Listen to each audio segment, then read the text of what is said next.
I'm excited for this. I hope my money's worth it. This world is not fair. Well, that's true. There was a saying, the world is one big, intricate machine, with the people as its cogs, and the law as its screws, the countless pieces connected from there in order to operate. Through continuous refining on the top of repeated collapse and reconstruction, modern society is eventually formed. The more complicated a machine appears to be, the more delicate it really is.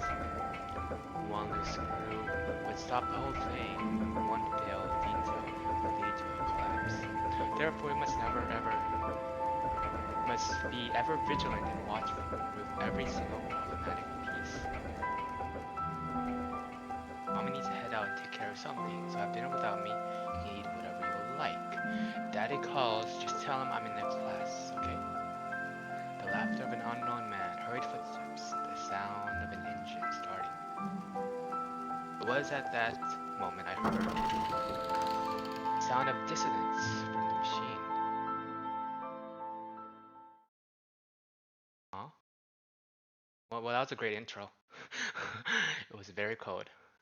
I felt a freezing chill as I regained consciousness. It wasn't so much that I felt cold when I woke, but that an icy draft had caused me to wake up.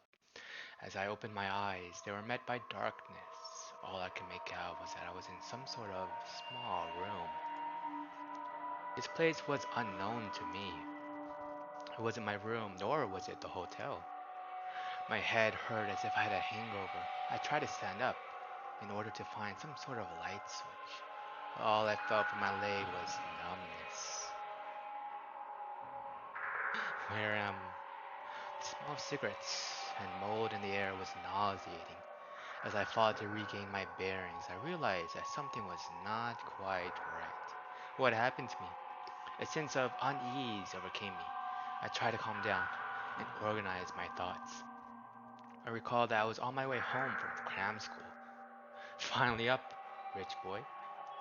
Wait, who's this person? Female voice. Well, that didn't exactly tell me who this person was. Who are? An unfamiliar voice rang in my ears. Right when I opened my mouth to ask, what the heck is going on? Oh, I have stamina? Oh, that's interesting. Out of nowhere, a foot swiftly sunk itself into my stomach, launching me toward the wall. Oh, cool, there's sound effects. Okay, at least I don't have to make those noises. I felt my stomach turn and almost vomited. However, all that came out was a dry fit of coughing. Well, I'm guessing you didn't have anything to eat then if you have a dry fit of coughing. I couldn't stop spasming on the ground. All that was on my mind was the intense pain. Yet I was also too scared to make any sound. Whoa, what's going on? Countless questions went through my mind. Before I could speak, I heard the cold voice again. I wonder, I might need to turn down the noise just a tad bit.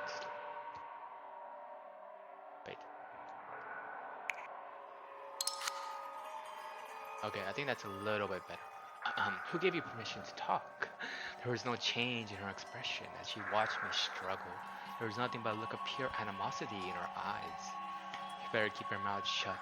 I do not have the patience nor intention to play nice with you. Got that?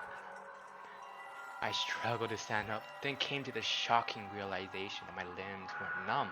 They were tightly tied up with rope. I struggled against it, but the rope was far tighter than I had imagined. Why the heck Bro, stop hitting me. Rich boy, do you understand the words coming out of my mouth? Or do you only respond after a good beating? Bitch. Another kick made me almost scream and curse at her. However, knowing now was not the time to confront her, I grit my teeth to force myself to stay calm. Anything I said at the moment could be fatal. I had to grasp the situation first. Suddenly she got closer. Not realizing her intention, my body instinctively tried to move away from her touch. Scared? Noticing my slight reaction, she gave a snort of contempt. The last shred of defiance disappeared as soon as the blade touched my body. There was no chance of victory, no matter how I resisted. I I waited for her next move. All I could hear in the quiet room was her shallow breathing. The tip of the blade moved across my skin, making a small cut. My tense up nerves were extra sensitive, detecting the exact temperature of the air, the crudeness of the rope, and the sharpness of the blade. There was a certain feeling of warmth from the blood that flowed out from the wound and down my arm. Nevertheless, my mind was extremely clear. Kidnapping, human trafficking, organ trade. A few possibilities come to my mind, but there is no way to determine which. Since we have to hang out a little before I get the ransom, let me make a few things clear. Don't try to run or talk without permission. I don't mind breaking a few bones. Humans can handle a few just fine, after all. You hear me? I nodded quietly. I couldn't digest all the information at once, but one key word stood out. Ransom. Okie dokie. Huh. The blade left my skin, and I swore I heard a light sigh escape from her mouth. Escape from her. There was a sound of light footsteps moving towards the wall. Before I could even feel confused, a glaring light broke through the darkness of the room. Oh, do we get to see the rooms now? Not able to adjust to the sudden brightness. It took me quite a while to finally open my eyes. When it came into view was totally foreign to me. The room was roughly 300 square feet in size. The wall that was meant for painting was now molted. The original color no longer visible.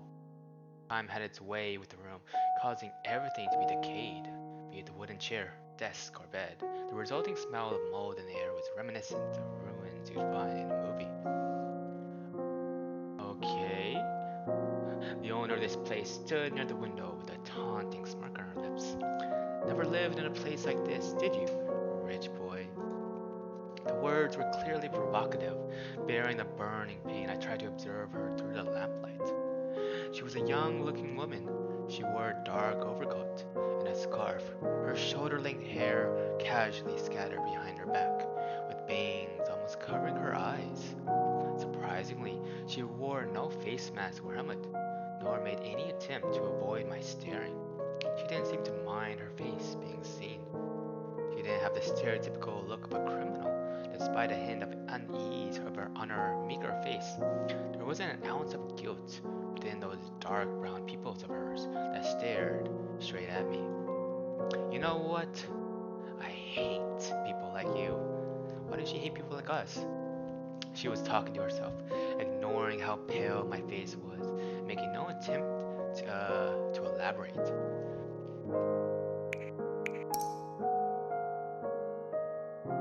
Okay, let's do that. This was not a conversation, but a simple declaration. Who was she? Where was I? What did she want? Why did she do such a thing? Countless questions circled around my brain, but not a single sound came out of my mouth when I opened it. What did eventually come out was something totally unrelated. Why me? The unfamiliar dry voice sounded like some rough sandpaper. Why? The girl mumbled, my question next to the window. The light reflected off the girl's face, orange spots of light scattered across her messy hair, dancing like fire. She hung her head in contemplation. It took her a while to raise her head again with a grin. No particular reason, as though it was only natural. The empty voice held no emotions, but instead a um, malevolent sense of pleasure. The world is just unfair. Isn't that your favorite line? In the shock of my eyes, she chuckled. With that mocking statement, the curtain was raised for this kidnapping incident.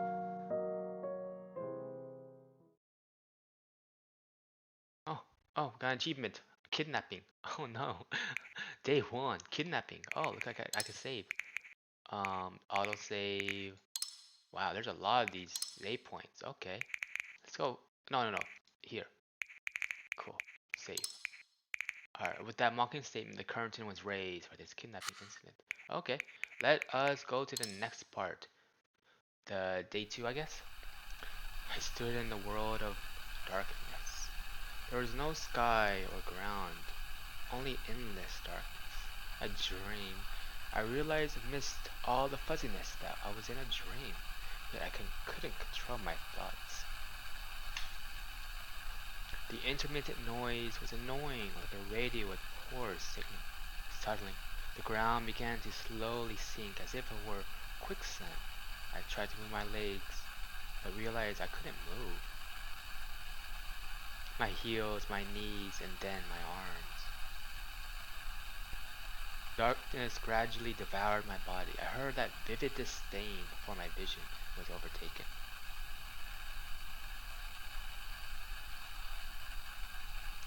I hate people like you. Oh no, well, that's unfortunate.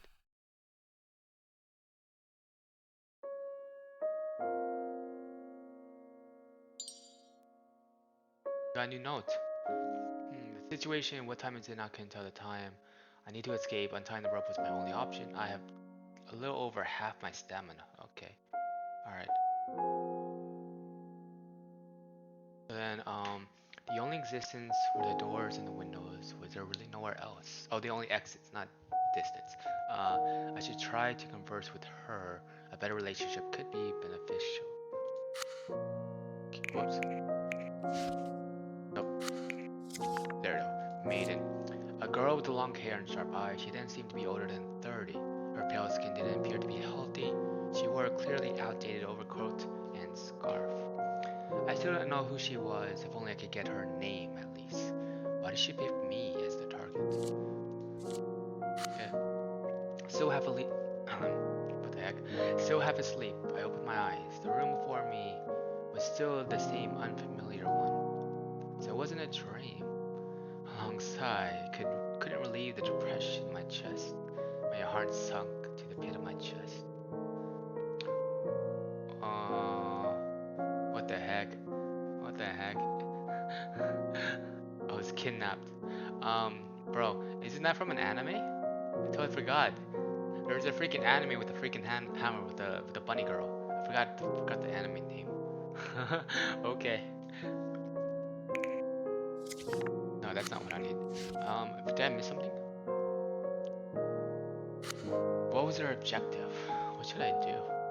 My mind was all blank. There was more confusion than fear.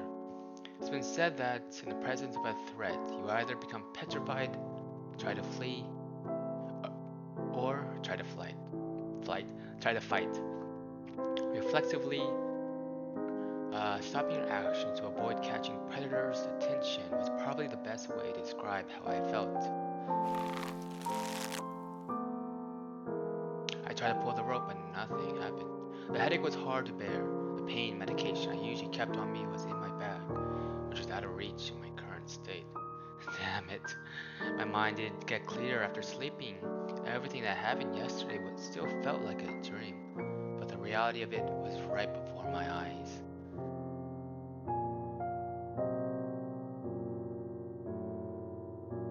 Doesn't look like a very great place to be in. Morning light brightened up the room. I could see the peeling paint on the wall, the old pieces of furniture.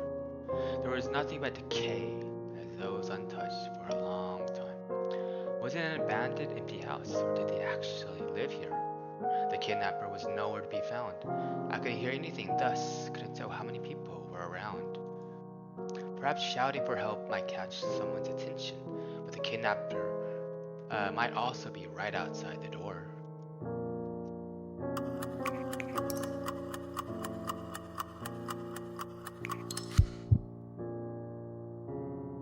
During my rapid heart, I didn't mean to. Wait, what did I just click? Oh, I just clicked something. Whoops. Hearing my rapid heartbeat, I cleared my throat. Anyone there? I tried to call out in a low and dry voice, which echoed out in the room but got no response. Hey, anyone there? I raised my voice, intentionally avoiding words implying distress in case a kidnapper was so close by. If she did hear it, I could just pretend I wanted to negotiate. My voice continued to echo in the empty room. The dead silence made me even more uncomfortable. Wait, was that like a time thing? And I was supposed to pick something? Oh, whoops. I waited and still got no response. It appeared no one was nearby. Before I could think further, I heard footsteps outside. I couldn't help but tense up. Who was that? Before I made my mind on how to respond, I saw the girl pushing open the door. Um, um, um, that's a very sharp knife you had there. Holding the knife and wearing the same overcoat and scarf, she stared at me. I tried to look back calmly, but I could still clearly feel my rapid heartbeat. Oh god, I think I just took some more damage. Before I opened my mouth, another foot landed on my body, abusing me with no mercy. Didn't I tell you to stay quiet? You're quite the yeller, aren't you? So she heard that after all. Um, oh, so it is time. Mainly silent. I didn't dare to resist, so I kept my mouth shut and glared at her. Yeah, that first choice, that was by accident, and I didn't mean to do that. Whoops. All I could do right now was quietly wait for an opportunity and try and escape. FYI, there's no one else here but you and I. No one will come and save you. So stop digging your own grave, okay? After she told me, after she, after she told me that to me, she sat next to the window and lit a cigarette. It was easier to see her face in the sunlight.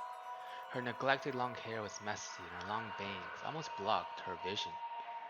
Her pale skin wasn't makeup, more like something was born with, or the result of poor health, or maybe drug abuse. Hey, the girl's voice broke my train of thought. She stared coldly at me, with the cigarette still in her hand. I'll make a few things clear. Didn't you already do that? When I contact your dad, don't talk, don't move, don't have any funny ideas. This is not a game. I don't have the patience, and I don't mind shutting you up by breaking one or two bones. Digesting her every word, I pondered what to say. Let's just be agreeable with this. Got it. I'll play by your rules. So, assessing the best way to deal with her, I should avoid triggering her over my own safety. Better. I am free once you get the money. Wait, what? I am free? I am free once you get the money, right? That's me answering the question. What do you think? Her nonchalant answer proved my guess. Not that her assent meant anything. If a kidnapper's promise actually meant anything, then even world peace wouldn't be a pipe dream. Hao Chen Jiang, age 18, only son of CEO Hua Jiang. Address is Chongqing Road, Lane 2. Living by himself, buying a breakfast at 10 a.m. every day, jogging at the park at 8 p.m. Cram school every Tuesday and Thursday, which ends at 9:30 p.m. Always takes the shortcut at the walkway under the construction. Bro, that's a little creepy that you know all the things we've done. That's really creepy. She lazily read my information. Oh, so she got this information from who knows where. And from time to time, pause to look at me, as though anticipating something. Quite comprehensive. Huh. She grunted after noticing my lack of reaction. Leaking personal information wasn't new, but it was still uncomfortable to hear someone knowing your daily routine, like they knew their own garage. Wait, what? Is that really what that I just read? Knowing their own routine like they knew their own garage? Okay, whatever. If she knew that much about me, did that mean an acquaintance of mine was behind all this? And best attempts to remember still failed. Hard to believe she had any reason to pick me. No one but my parents and building security knew my schedule, and none of them could be the leaker. First things first. You don't have to keep my feet tied up, you know? I have no intention of running, even if you don't believe me, my hands are still tied. Also, you have a knife. I couldn't run away like this, even if I wanted to. It's really uncomfortable being tied up like this. And it's just I told you before, she interrupted me. She squatted before me and looked me right in the eye. I hate people like you. Having too much money to spend, never tasting any pain, and everything just goes your way. You know nothing, yet still act almighty, like some big shot. Uncomfortable. You think I care? Let's make you more uncomfortable, I say. What a messed up personality. I felt her animosity, but didn't want to explain it to her. Too many people found society to be unfair, always blaming their failures on someone else, thinking they were victims of the system. If it was that easy to convince her, she wouldn't have kidnapped someone in the first place. Got nothing left to say now. Noticing my silence, she tried to provoke me.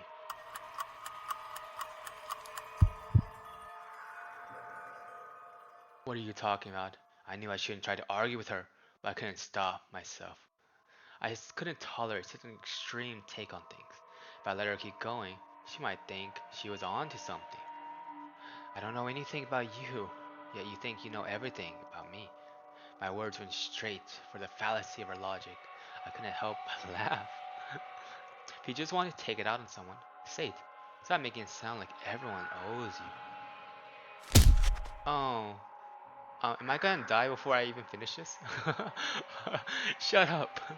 A kick with full force nearly missed me. I gasped in pain and in anticipation. You're all the same. What else can you do except babbling? Nothing, am I right?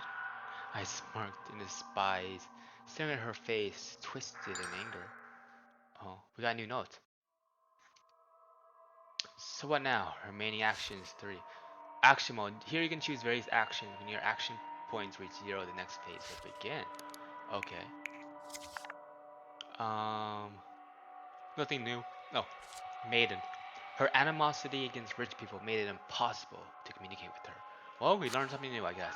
Let's chat, because why not? Click on the icons to return to the previous page. The list will change as you progress through the stories. Okay.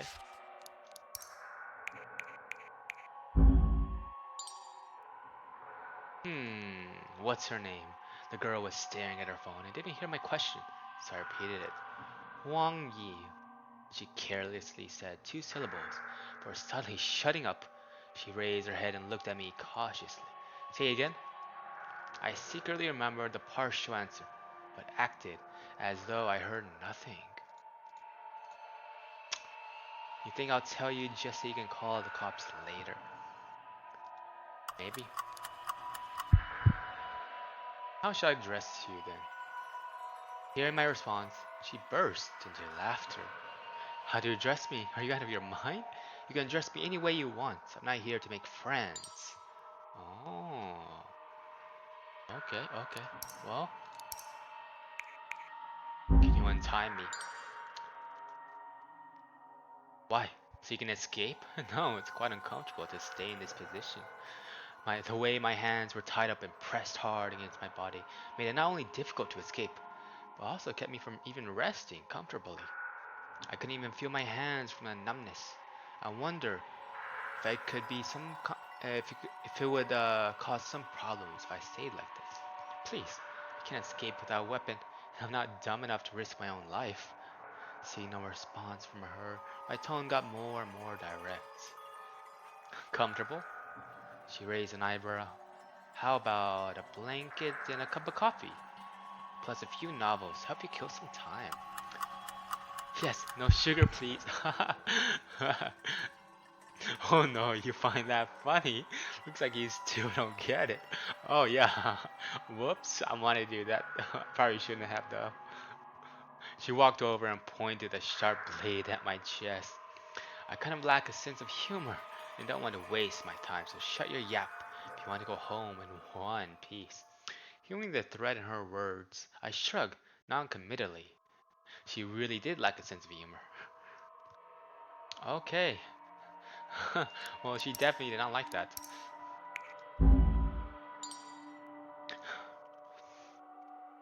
Are you an idiot?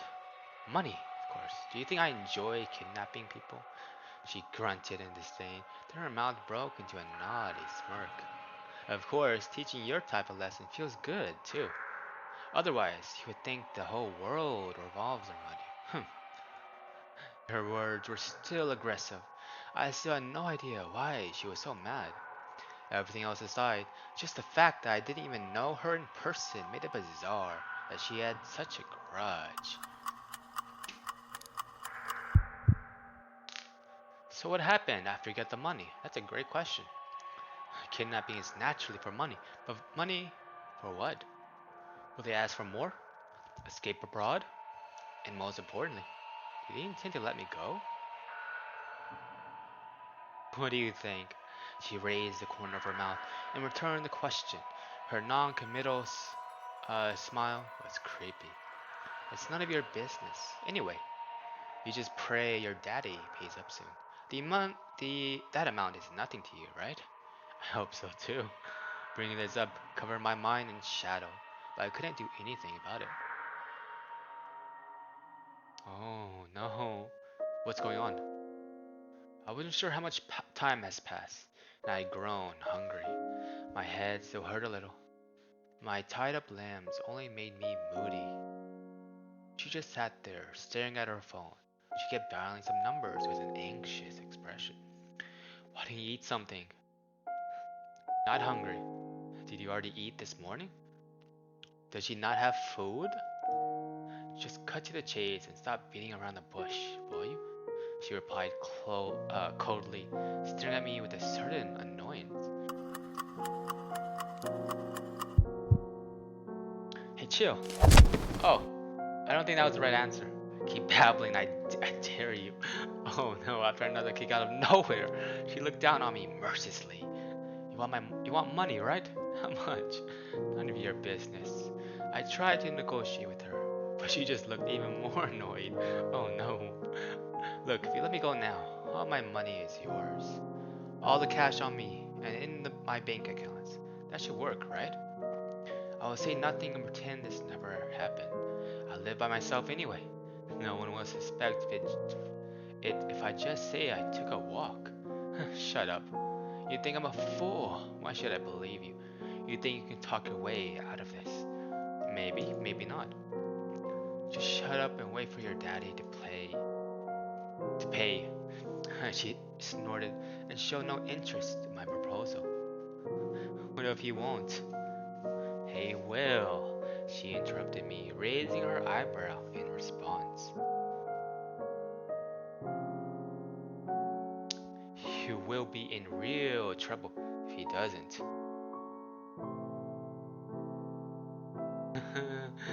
Uh-oh, I don't think that's a good answer. I realized her implication. My dry chuckle felt bitter. She had a point. I would be in trouble without the ransom. I suppressed my worry, knowing it's not the time to panic.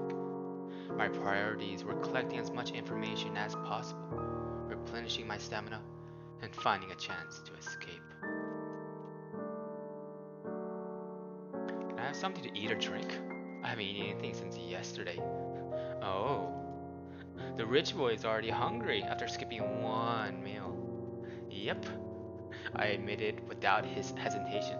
My hunger was real, and there was nothing impressive about hiding that. I couldn't retort, so she poured me a glass of water from the bottle after her grunt. That didn't really sound like a grunt, but okay. I can't grab it unless you untie me. Just lick it like a dog.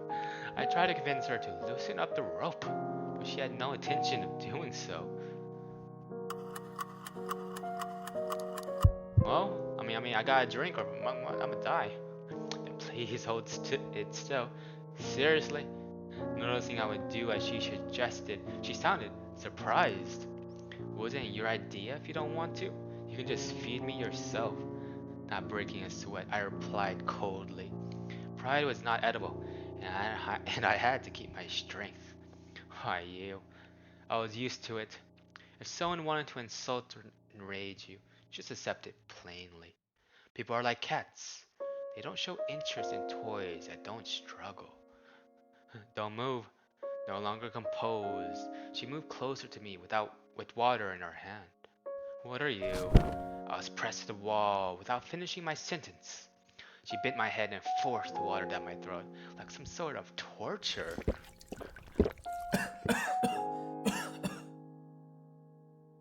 Want some more? She raised her eyebrow, smiling victoriously. That's a little petty of her, but okay.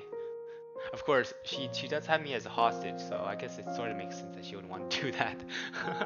Okay, screw you. I couldn't say anything while choking. The spilled water soaked my clothes, making me tremble in this cold weather. That was straightforward and violent. But at least I can rest a little after drinking some water. Oh look, I gained a little bit of stamina with that. The cell phone on the table started vibrating. She stole a glance at me with the pursed lips after seeing that number. People had small gestures when they were under pressure, like pursing lips, flipping hair, and biting nails. The person in question might not be aware of it, but one's body language revealed his or her true emotions.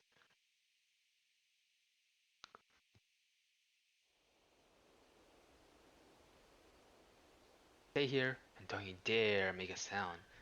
Leaving with that threat, she walked out through the door with the phone. With the door closed shut, I vaguely heard the conversation outside, but was not able to figure out the exact content. Was it an accomplice? There would be even less of a chance to escape if there were more of them. I sighed toward the sky, as though mocking my effort. Every undesirable outcome had occurred. If there was only her, then I had to rest as much as possible. There might be a chance to escape when she wasn't careful. The door wasn't the only exit. Might even be able to jump out the window if I could free myself from the ropes. Locations, headcounts, weapons, too many uncertainties, let alone how to untie this damn rope. It was more practical to figure out something out on my own than to wait for rescue. I mean, that's true.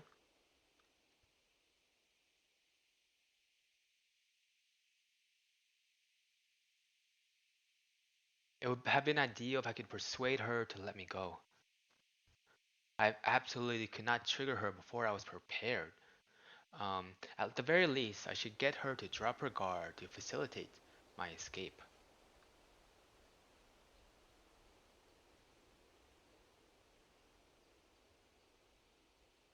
After that, I would play it by ear. Oh, then,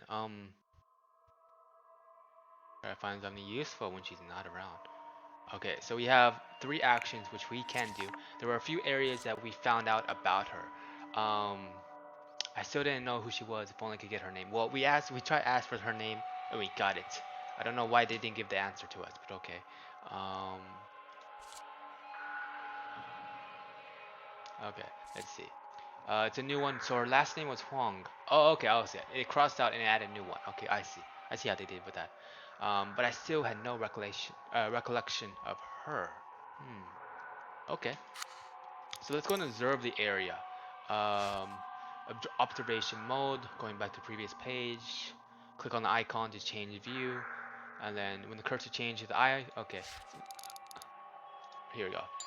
The synthetic leather is all ragged, with the cotton inside of it exposed like some gutted dead body. What a bad omen.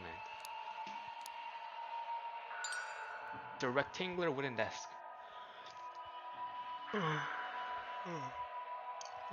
The rough, unprocessed surface has sawdust all over it. Looks like it's well worn with time.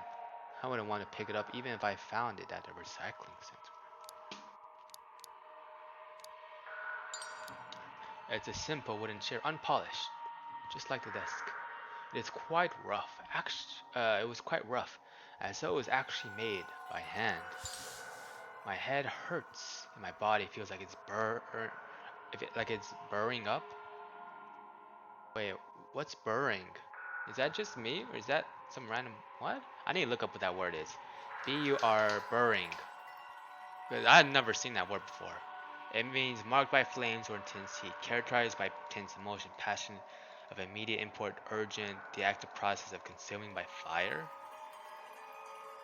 Really? So it's just the act that I'm heating up, I'm guessing? Oh. Okay, that's weird, but okay. If only I could rest in a clean bed. Oh, is he? Oh, wait, am I sick? Am I sick? Is that why? Is that what happened? Well, that's not good if I'm sick.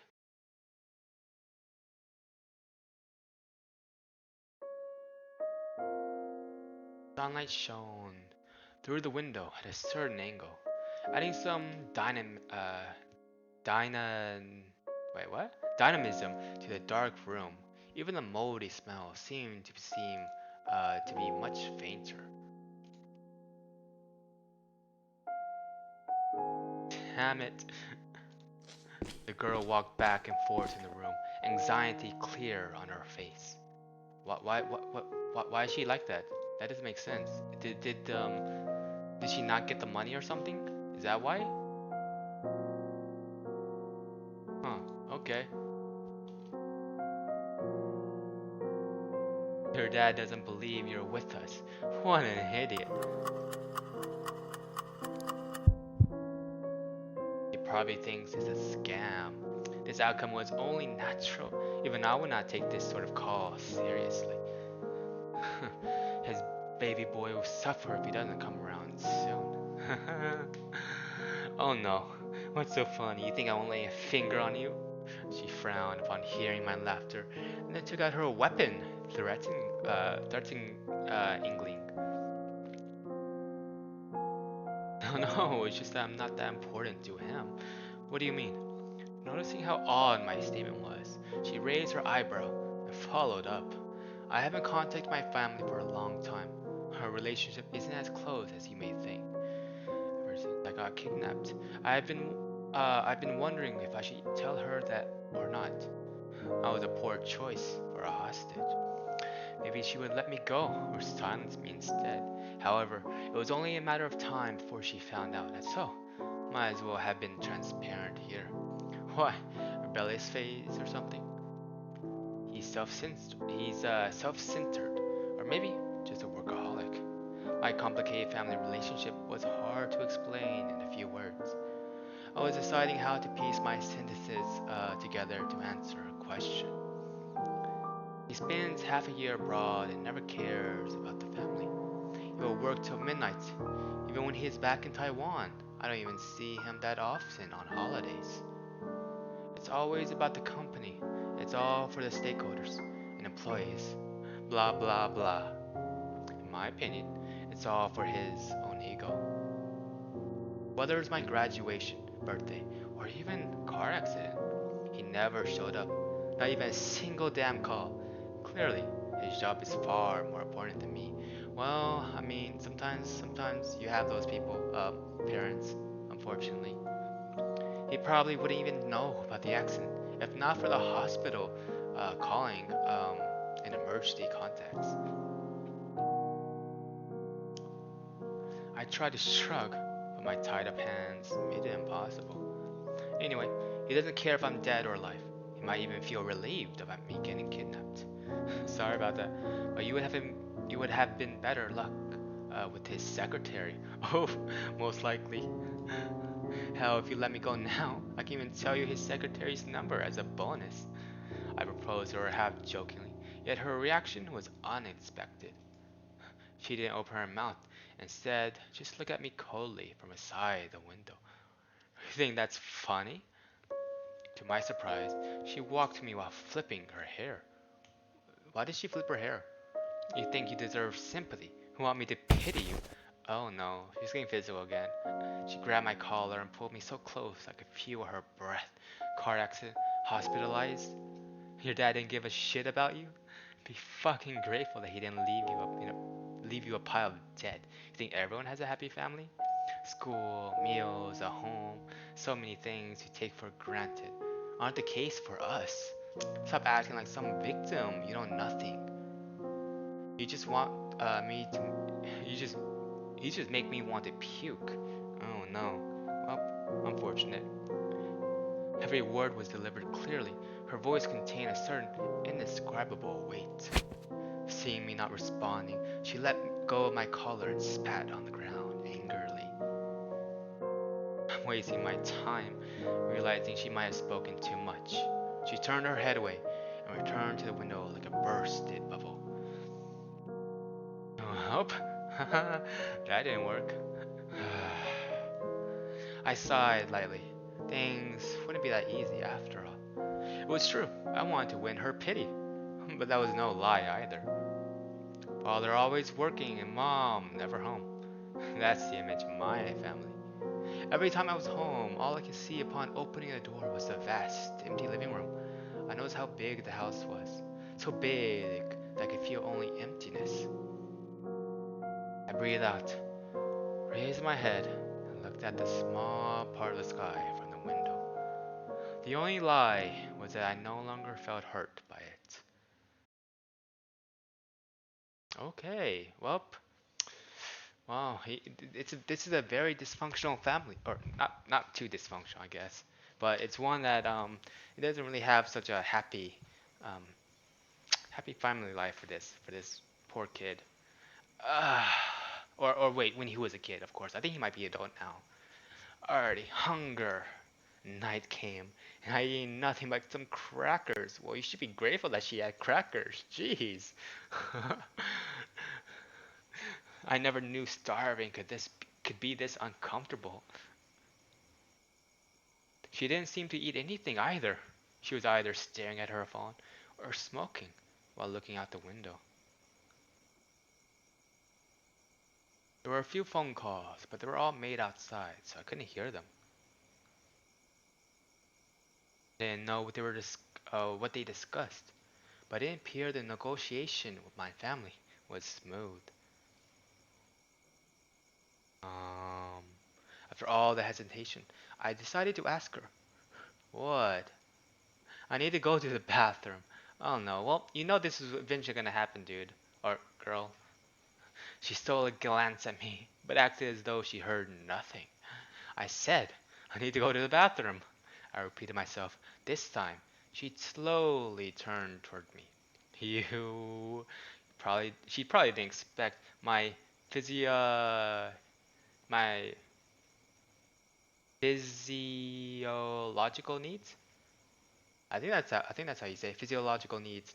She opened her mouth awkwardly, but they couldn't say anything. Can you figure something out on your own? Bro, doesn't she know I'm tied up?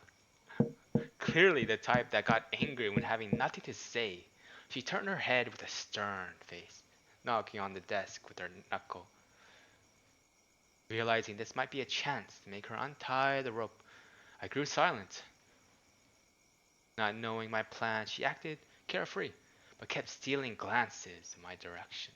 Since it was about time, I sighed innocently. Guess I have to do it here after all. Wait, seeing I wasn't joking, she stopped me with a darkened face. Are you a retard? Can't you go to the bathroom yourself? Staying in an old house was one thing, but even a kidnapper wouldn't want to stay in a room filled with crap. But I can't even unzip myself like this. You are so annoying. Oh no. Oh no. She pushed me to the wall and suddenly and turned me over. Wait a minute. She pushed me to the wall. So does that mean I'm not tied up to a freaking chair? That means I'm just tied up? And I'm just like next to the wall? Wait. Okay, okay. Well, I'm starting to get the picture of how I'm being tied up.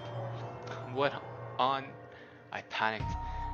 Wait, is that really what it is? Was that what on? Did I just read that correctly?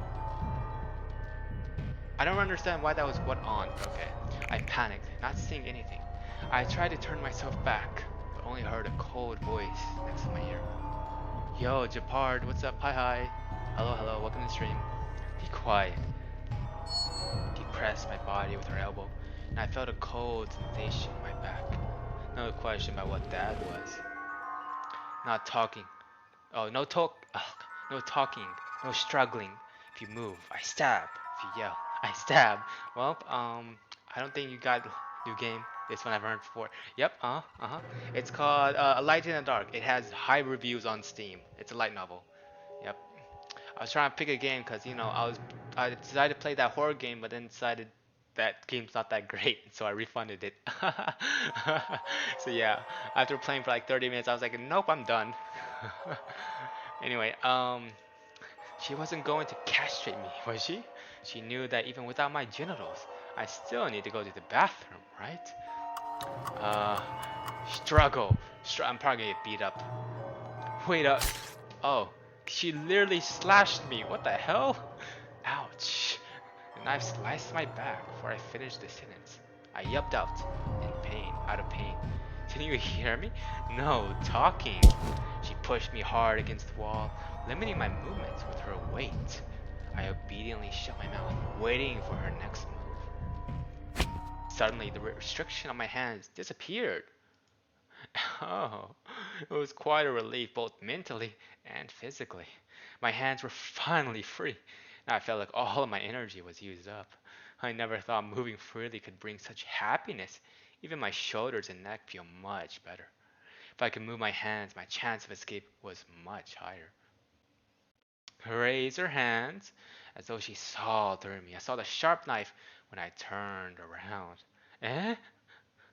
I told you to raise her hands. Wait a sec, I won. She was totally not giving me a chance to explain myself. Not risking my own life, I raised my hands obediently. I can't escape even without the rope. Who would be so dumb as to fight someone with a knife? She ignored my nagging and showed no hesitation with her movements. My happiness was evaporated instantly. Within a minute of my freedom, I returned to being a prisoner. Well, that's unfortunate. That's really unfortunate. But well, at least I'm in the bathroom. One glance at the bathroom, and antiquated was the only word I could think of to describe it. The old bathroom naturally wasn't huge. The light from the window was the only illumination, and the air smelled of mold. The tiles were engulfed with dirt, the bathtub covered in tiles, and the ink green toilets all looked like products of the last century. The drain was so nasty, I couldn't even look at it.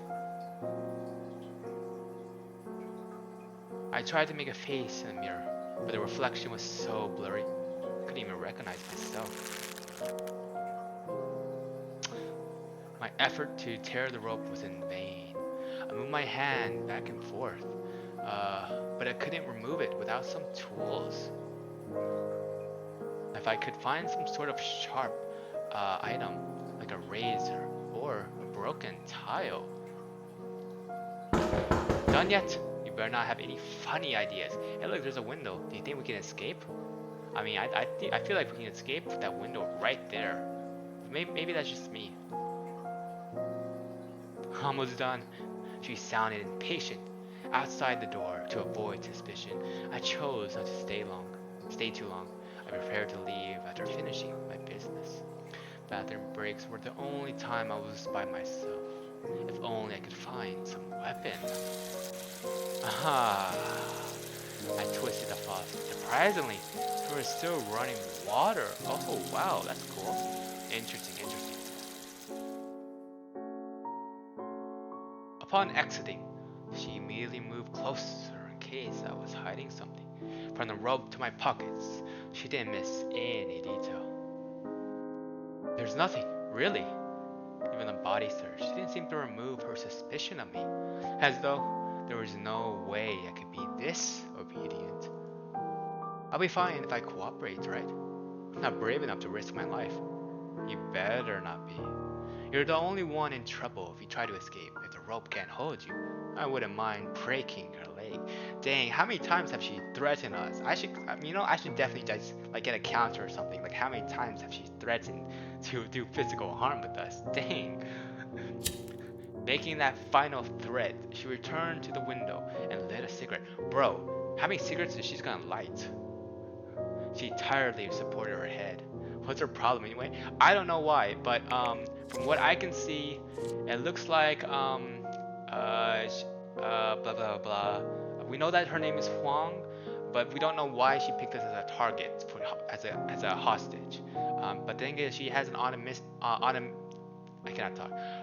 animosity against rich people, made it impossible to communicate with her. So yeah, it's just we don't really know too much information about her and why she has an entire anger against us. But yeah, there's that. But we do know that she's pretty poor, I can tell you that, and that she most likely is not eating a lot of food, which I'm seeing a lot. But thing is, I'm guessing that she's not thinking about it that much because she's lighting a lot of cigarettes. Jeez. The messy hair hid her expression, making it hard to tell her thoughts, which seemed to disappear with the cigarette smoke.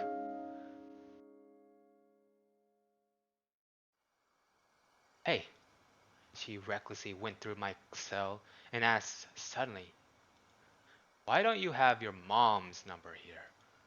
I accidentally deleted it? I mean, she actually didn't believe that? Oh? She's busy? No time for me. Having no intention to talk about my family, I tried to end the topic quickly. Yet she started laughing mockingly. So busy that she doesn't even know her son was kidnapped? Isn't your dad the only one working? What is she busy with? Shopping? Afternoon tea? Buying luxury purses abroad? How biased can you be? I was fed up with her unreasonable attitude, trying to paint rich people as pigs, drowning in money and all sorts of luxury. They had no ability nor brains and were only good at ordering people around money. Exhausted their employees every day just to earn more money to waste. I didn't know how many people believed in such stereotypes, always suspecting others were doing something illegal. They had a better life than themselves.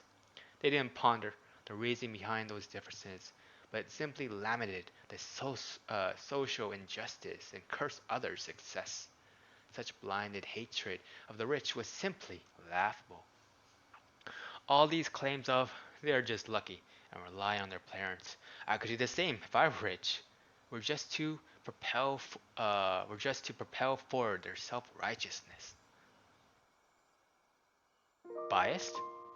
Hearing my words, she snorted, raised her eyebrow in disapproval. Are you kidding me? Aren't you the ones with the bias? What can you achieve with a diploma? Hey, who will let people like her in? Watch out, she must be a thief if she's this poor. Aren't these your slogans? Ha! Huh.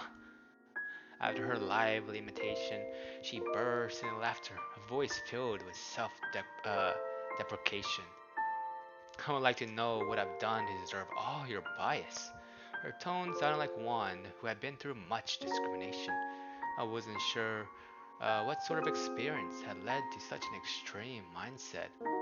Yet, such words from the mouths of a kidnapper seemed to only prove those biased statements. Whatever. She turned her head and was unwilling to say more. Night arrived, her eyes sparkled like stars and focused on some faraway place I couldn't reach. It couldn't be helped, I know that. The world isn't fair. The girl's whisper was barely audible, and I wasn't sure if it was directed at me or to herself.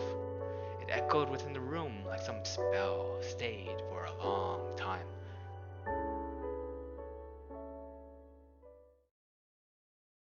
Oh, okay, we got something new, I think. Okay, before we do that though, let's go and see what this new thing was. So it looks like we don't know about her animosity and see why she has animosity against rich people. Now we know that we're assuming that it's because discrimination from being impoverished that led to such deep-seated animosity. So I'm thinking that that's most likely. So yeah, so we have a few areas that like we don't know, we're just guessing, but but conversing with her, we're finding out that she had a very tough past. Many things were easier than expected. She never knew kidnapping could be this easy. He was taken. He was taken without any sort of resistance. The girl looked at the boy next to the wall, who curled his body up to preserve some warmth. Okay, so yep. We're not tied to a chair. Okay, so I guess correctly. We're just tied up most likely by legs and arms or wrists, whichever it is. And so yeah. So I guess that works. But dang. All right. Um, where the hell was I? Oh, the short and rapid breathing seemed to indicate that he couldn't find peace, even in a dream. Uncertain if he had really fallen asleep, the girl didn't close her eyes despite her drowsiness. Afraid he might escape, she wasn't careful. Once she got the ransom, she could start a new life, away from the stigma and boredom. The cell phone flashed a notification.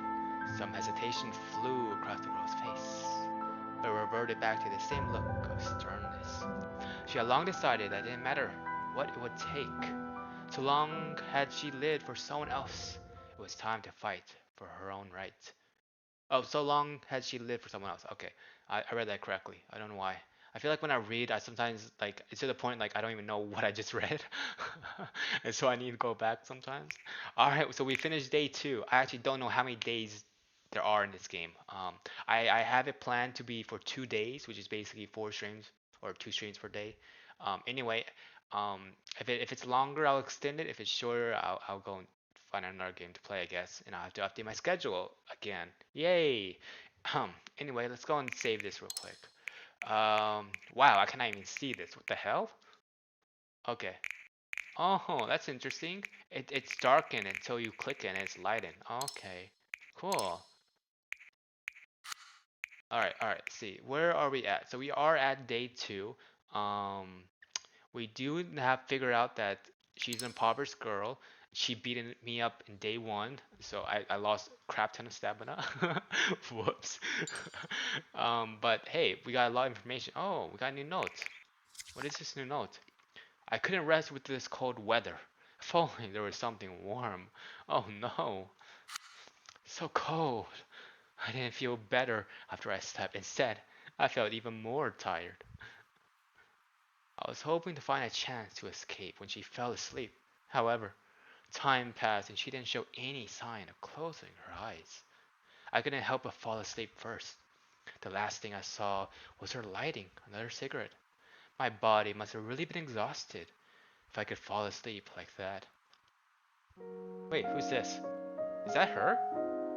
I opened my eyes in a daze and saw an unfamiliar face right before me. Am I dreaming? Ah. Whoa, was that her? Wait, who is this? Is it an actual person? Oh, I thought this was a dream or something. Is this her, like, little sister? I jumped back reflexively and tried to shield my chest with my hands. Yet my tied up hands reminded me of my kidnapped status. Regardless, I was shocked by this new face. I stared at the new girl before me. The first thing I noticed were her beautiful eyes, clean, light brown, like pieces of amber. Her thick coat and dark red sweater looked pretty old. Her small body suggested she might have been in junior high, so she was clearly unfit for a place like this. Oh, what the heck? She has a knife! Oh my god! What am I looking at? Oh my god! I thought the older girl was insane with having a knife, but this younger girl has a knife. Okay, okay. I'm sure they're definitely sisters. Okay. I didn't know who she was, but I easily noticed a knife in her hand. She stared straight at me, but showed no sign of speaking, which somehow emitted an inexplicable pressure. Who are you? I tried to ask her, but she refused to answer and shook her head. She was on guard on my every movement with pressed lips. Why is she holding a knife? What the hell? Okay. There was no sign of the kidnapper around. There were only the 2 of us in the room. In other words, a good chance to escape. Are you really saying that? Bro, there's someone else with a knife in front of you, and you're still saying you have a chance to escape? Okay, wow. Alrighty.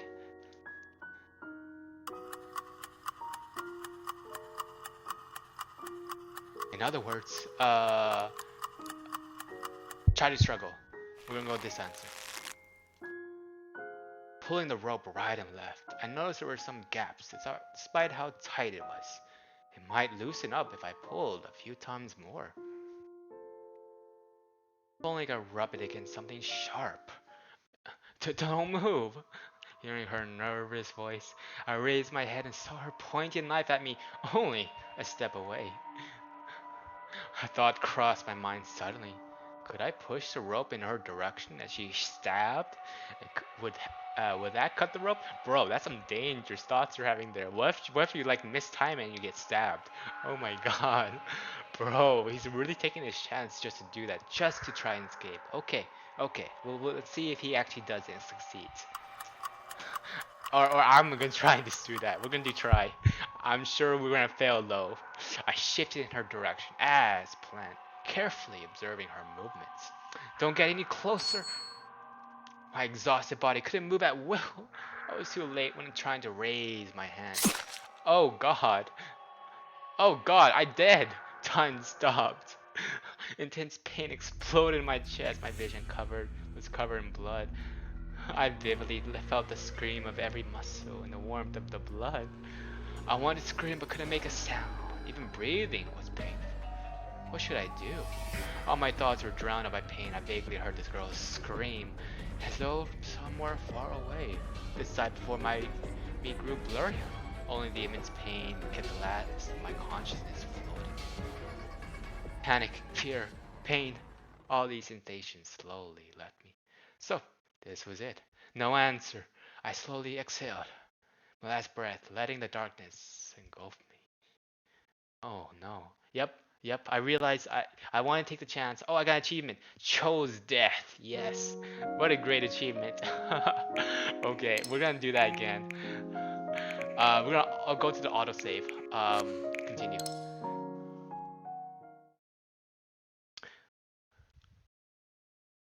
All right.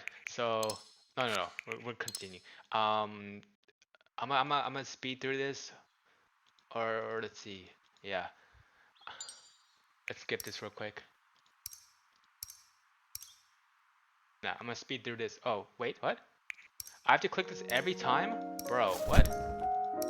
Oh well, it's fine. It's fine. I'll just keep looking. Oh wait, what's this? I couldn't rest with this code. Oh, it's the same thing. Okay. Bro, come on. Skip it. Bro, why do I have to keep clicking this every single time? Okay. Try to struggle. Ask for help. We'll do that one. Can you untie the rope for me? Oh, she doesn't have the knife anymore. Should I put that as a positive move or something? Or choice? Head shaking. Seeing she had no intention to help, I tried to untie it myself. Her expression vividly changed upon noticing my attempt. Oh no! Oh no! Oh no! Don't move! As expected, only another victim or the accomplice would be here. If she wasn't tied up and instead held on a knife, then she must be my guard. The quiet girl and the antisocial one. What a bizarre combo. This sort of plot in a movie would have easily triggered the haters. It appeared reality could be more ridiculous than fiction. I breathe out. Couldn't help but laugh out of stress. Oh, did I not get stabbed or anything? Cool, I'll take that choice. I had no idea why they would pick her as a partner. I could defeat someone of her size even if she held a knife. Assuming she was alone. Oh, we got the new girl, Maiden. Then we have the girl, which we don't know too much about her. The young girl looked emaciated. Emaciated? Is that the word? Or emaciated? Sia. I think it might be emaciated. She was most likely no older than the average high school student. Okay, yep, we got that. And then with her head hung down, she looked a little scared and didn't want to talk. Okay. Is there anyone else here? There would be no progress if I didn't strike up a conversation. I decided to speak proactively after giving it some thought. I pronounce it as emaciated. Okay, what? Okay, cool. Is that right, emaciated? Because that's what I'm feeling. That's what it sounds like. She stared at me tightly with no response, making one wonder if she understood. You were asked to guard me, right? Still no response. Wow, you're a very quiet girl. Can you untie the rope for me? I can't feel them now, and if it stays like this. She shook her head, finally speaking after being silent for a while. Big sis told me not to listen to you. Rip. Well, we know who she is now. She's the little sister. Her voice was light and quiet, like smoke in the air. I finally heard her speak. And it was frustrating to hear something so pointless. Bruh, I feel you, dude. I feel you. Um, who is this big sis? Is she the one with the long hair that kidnapped me? Where is she? I need to talk to her. Oh, why are you thinking? Do you really need to think about this? After continuously asking her questions, I got not a single answer. Perhaps I was asking them too eagerly, and that made her cautious. She looked at me suspiciously, but refused to say anything. I told myself to hang in there. I had to stay calm in these situations. I took a deep breath to suppress my unease. I tried to smile to lighten up the mood. Do you have anything to eat? Don't tell me your sister doesn't allow that either. I had no strength with an empty stomach. I hadn't eaten anything since yesterday. My stamina went out faster in this cold weather. I had to save my energy for my chance. This was a war of attrition. Either she'd let me go, or I'd give up first. Answering with actions, she put a bowl on the ground, grabbed it with water bottle with difficulty, and carefully poured some into it. Wait, what? Wait, she put a bowl on the ground, grabbed the water bottle with difficulty. Okay, I'm not, I'm reading, I'm speaking that like such oddly. Okay, that it's not going, it's not processing in my mind. Okay. Um, Here, she handed me the bowl and then brought me a pack of crackers. Wow, what's with the crackers? I'm guessing it's because it's cheap or something. Worrying I might escape, she never moved her gaze away from me. The hand grasping the knife never loosened up. Observing her actions quietly, I had to read her thoughts, but couldn't oh wait, I had to, no, I hoped to read her thoughts, but I couldn't discern anything except stress. Well, that's not good. That is definitely not good. I drank the water with much effort, spilling quite a bit on my clothes due to my tied up hands. My clothes were wet again after finally getting dried. The hard crackers tasted like pure flour alone, hard to swallow, even with water. I knew it was not the time to be picky. I had to cherish any opportunity to replenish my strength. Noticing her conflicting gaze, I asked, "What's wrong?" Big sis is not a bad person. She will let you go when she gets the money. Cool. That doesn't really help us though. So please, don't move. Um, I'll cooperate, at least for now. I didn't finish the full sentence, but she already looked happy and clearly dropped her guard a little. Ooh, we got a new note. Let me see. Alright, so let's see. She didn't seem to have the same level of animosity as the other girl. Maybe I could convince her. Most likely because she hasn't experienced as um, much level of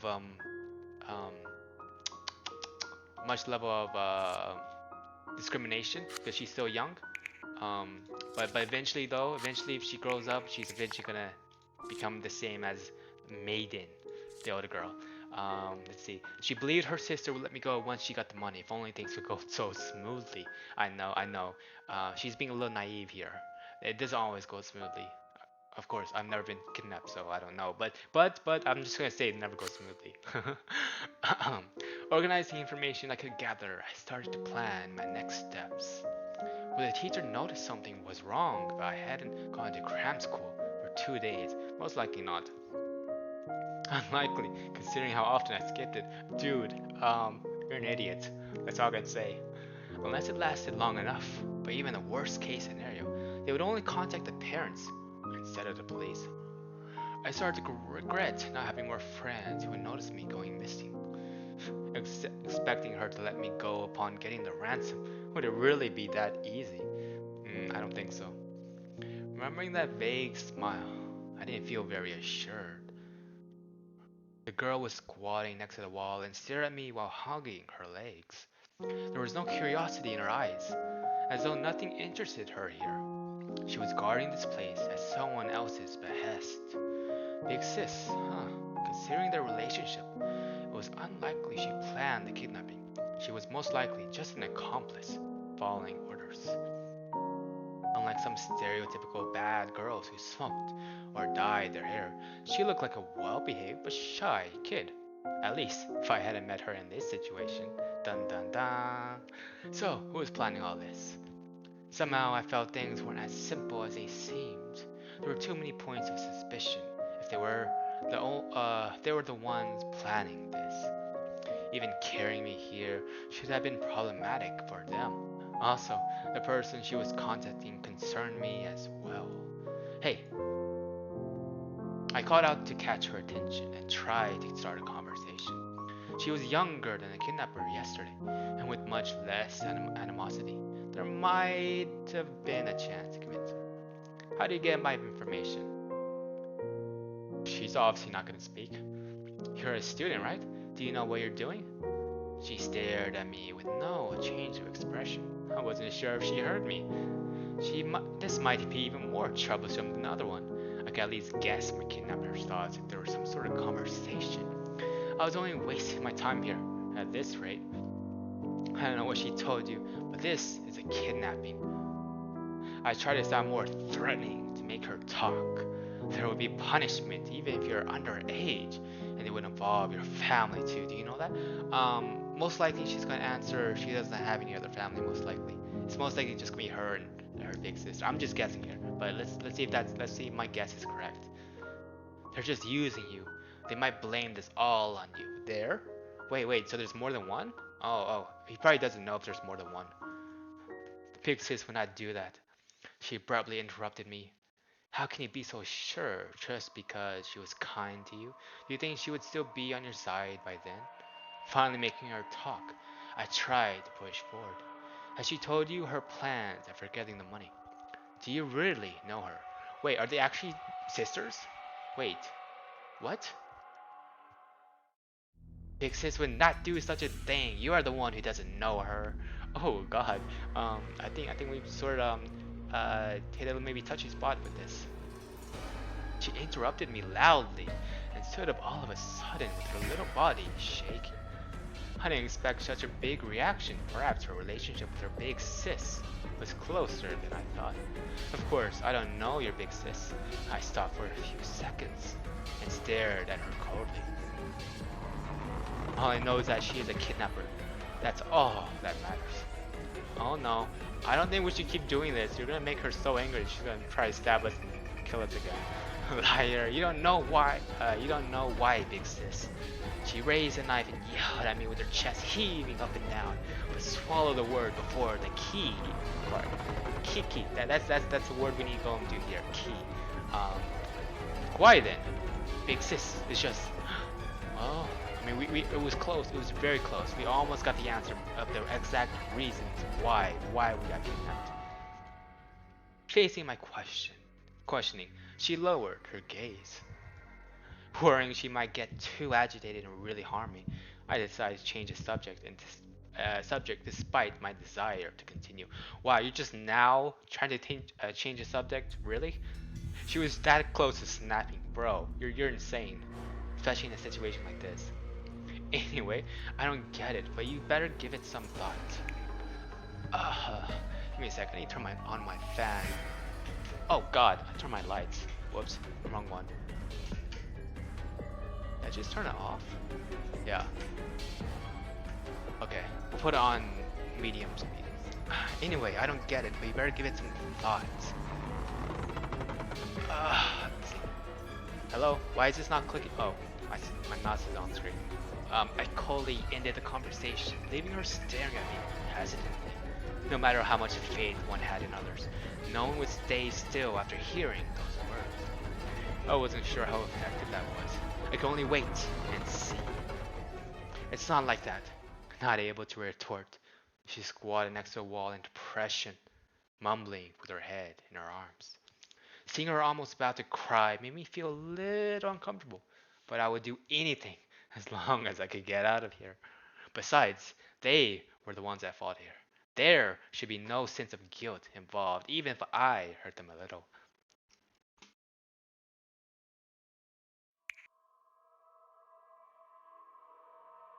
Oh, so we could choose two options now. We could go and basically strike up a conversation, which that's maybe what I'm probably going to do, or we could go and observe the surroundings. I don't think there's really a need for us to observe because um, there's not much you can observe in this room. That's all I can say about that. Let's see, but let's go and see the options real quick on both of them to decide how exactly I want to do this. So we already observed that real quick. We didn't observe that before.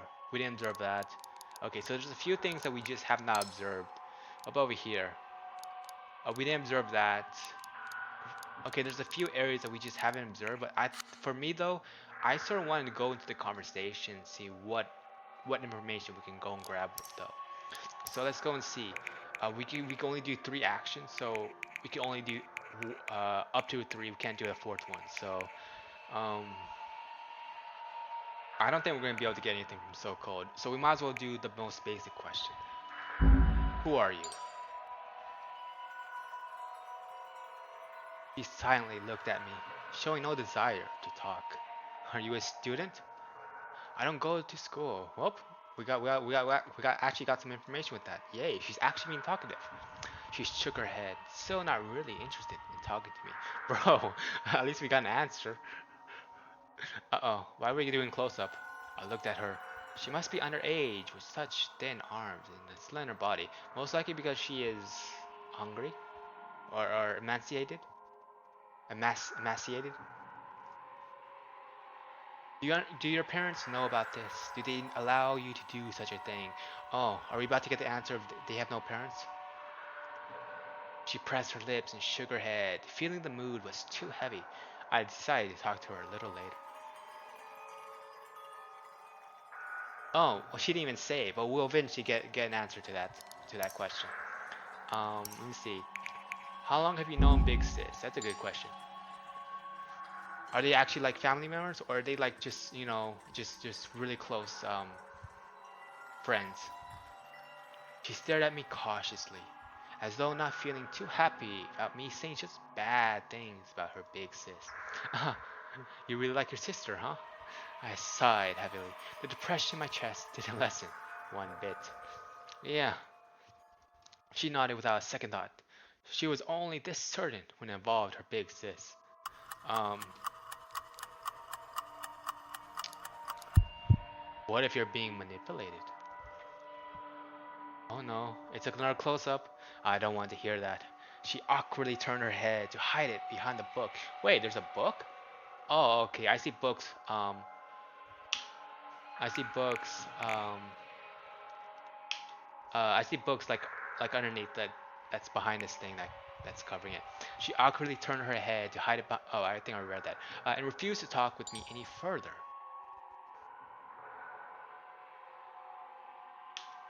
Okay, let's go and chat one more time. Why me? We got to ask that because we still don't know why we got kidnapped. What do you mean? There are many rich people out there to kidnap. Why me in particular? Wouldn't a little kid be an easier target? I still didn't know why they picked me. If I could figure that out, maybe I could guess the culprit's identity. I don't know. Big Sis just asked me to guard you. Um, Mucker? I don't think we should Mucker. We'll inquire further. So this was all planned by that Big Sis. No, no, it was Mr. Kin. Ooh, we got some more information. Mr. Kin, who was that? Who was that? She tried to defend her big sis, but she shut up immediately upon realizing she shouldn't say anything more. Oh, so we now know a Mr. Kin. Okay, okay. So we know that there's another third party. I had no recollection of that name. Did they really pick a target at random? Or was there another culprit, and that guy was only their point of contact? That Mr. Kin you just mentioned. I don't know. I tried to trick her but failed. Hanging her head, she answered. I was coughing, my bad. I tried to trick her, blah blah blah blah. She answered unhappily. Her voice was as cold as her gaze. Oh, so we now got a little bit more information about what the hell is going on. Oh, oh, okay. okay? And prison life was surprisingly boring. I couldn't do anything uh, with tied hands, and the only person I could talk to was as silent as a rock in one corner of the room. There was no phone, no TV, no internet. The usually insufficient 24 hours now felt way too long. Yet she didn't look one bit bored. Flipping through a book from God knows where, she observed my movements from time to time. I ate the same crackers for breakfast and lunch. I also went to the bathroom once, hoping to find a chance to escape. She stood outside with a knife when I was in there. Oh no, the knife. Neither rushing me nor leaving. Having found nothing useful there, I left post haste. Don't you eat anything more than normal? Or do you just love crackers? She ate the same thing as me. They were cheap and tasteless, no matter how long you chewed, and they only served to make your mouth dry. Unless you won a year's worth of them from a lottery, there really was no reason to keep eating them. I started the conversation out of boredom. She raised her head thoughtfully. This is very cheap and lasts long. Aren't you worried about malnutrition? There is nothing but starch, let alone fiber or vitamins. Pretty ironic for something called a nutrition biscuit. Oh, showing no concern about balancing her diet. She didn't even raise her head, but just replied nonchalantly. Hanging out with her this whole morning, she didn't give any sort of proper response, except when it was about her big sis. Pretty incredible, I would say. Strangely enough, it was like she cared. It wasn't like she cared about this big sis that much. It was more like she just didn't care about anything else. Did you figure something out with my dad? No idea. Her answer, without much hesitation, didn't appear to be a lie. However, it did trigger my curiosity if she didn't even care about the status of the ransom. No matter who you are, you must care about something, whether it be family, work, or some dream. Yet she had none of that. There wasn't even some sort of animosity against me, only caution as most. Try to talk. Are we able to get some more information? Why not? Why do you like your big sis? I feel like we were asked this question, didn't we? Hesitating a little, I decided to follow how she addressed the person in question. Cause big sis took good care of me. Well, I mean I could see that happening. This didn't really answer our question though. That's it. She said no more, despite the pause. Then I realized she had finished. She frowned. She stared at me. You were willing to do all this just because she took good care of you. That's quite the burden. You must be easy to please. What the hell? If you treated her nicely, she might even kill someone for you? Bro, that's a great friend you have there. Kidnapping is by no means a light crime in any country. You could easily end up with more than 10 years of jail time. Hello, Aisho. Hello, welcome to the stream. How are you doing? Hope you're doing great. You could easily end up with more than 10 years of jail time. I finally understood why gangs like to recruit students around that age. Anyone nice to you must be a friend, and one would do anything for a friend.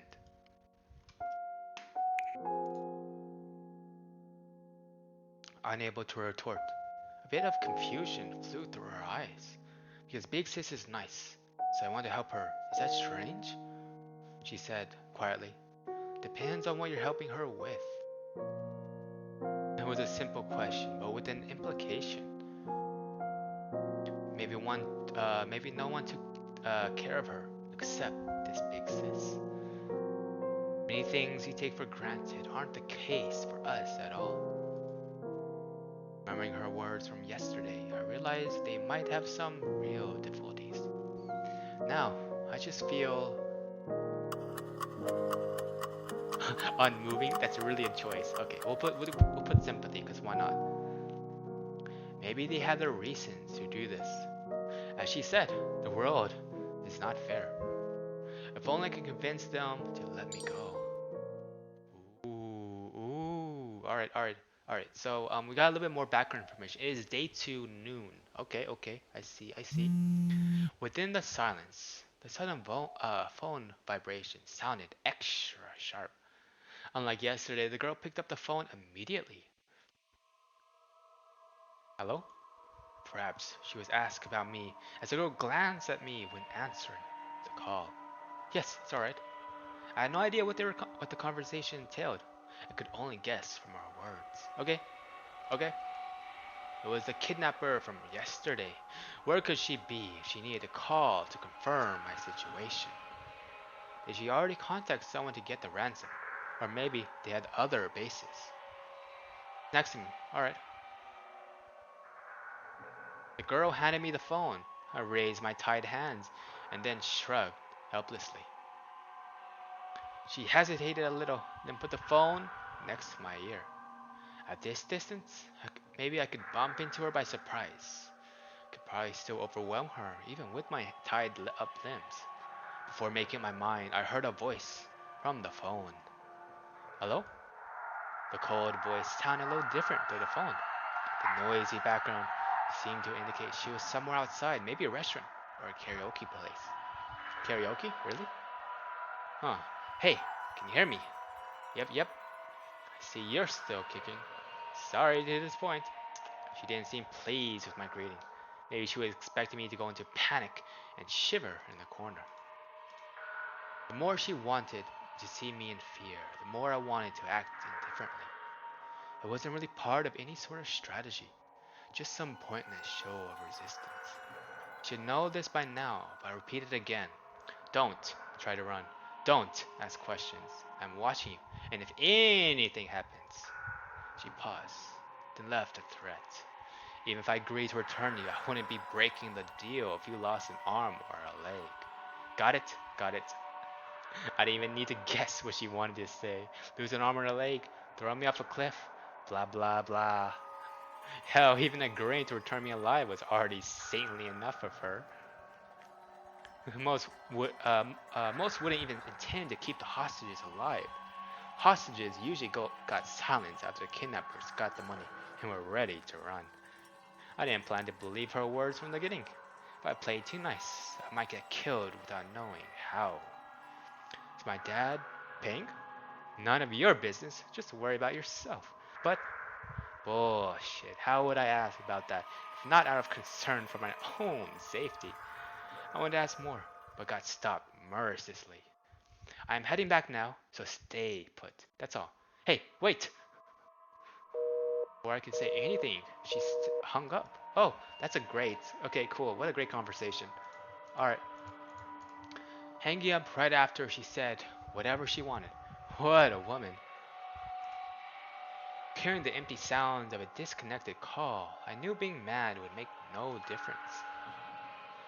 What did Big Sis say? She approached me once. The call ended and asked me worriedly.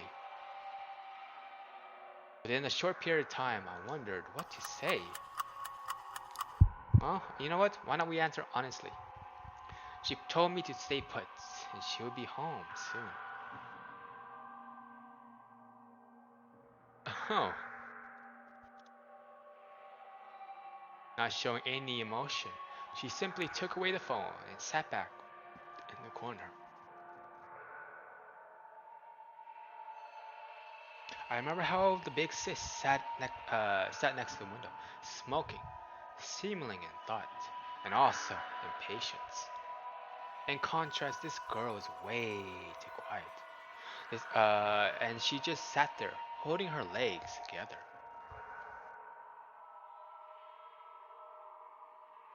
How much did she really know about the kidnapping? She didn't even know me, nor what to do. Her big sis asked her to guard me, so she guarded. Her big sis asked her not to talk to me, so she didn't talk to me.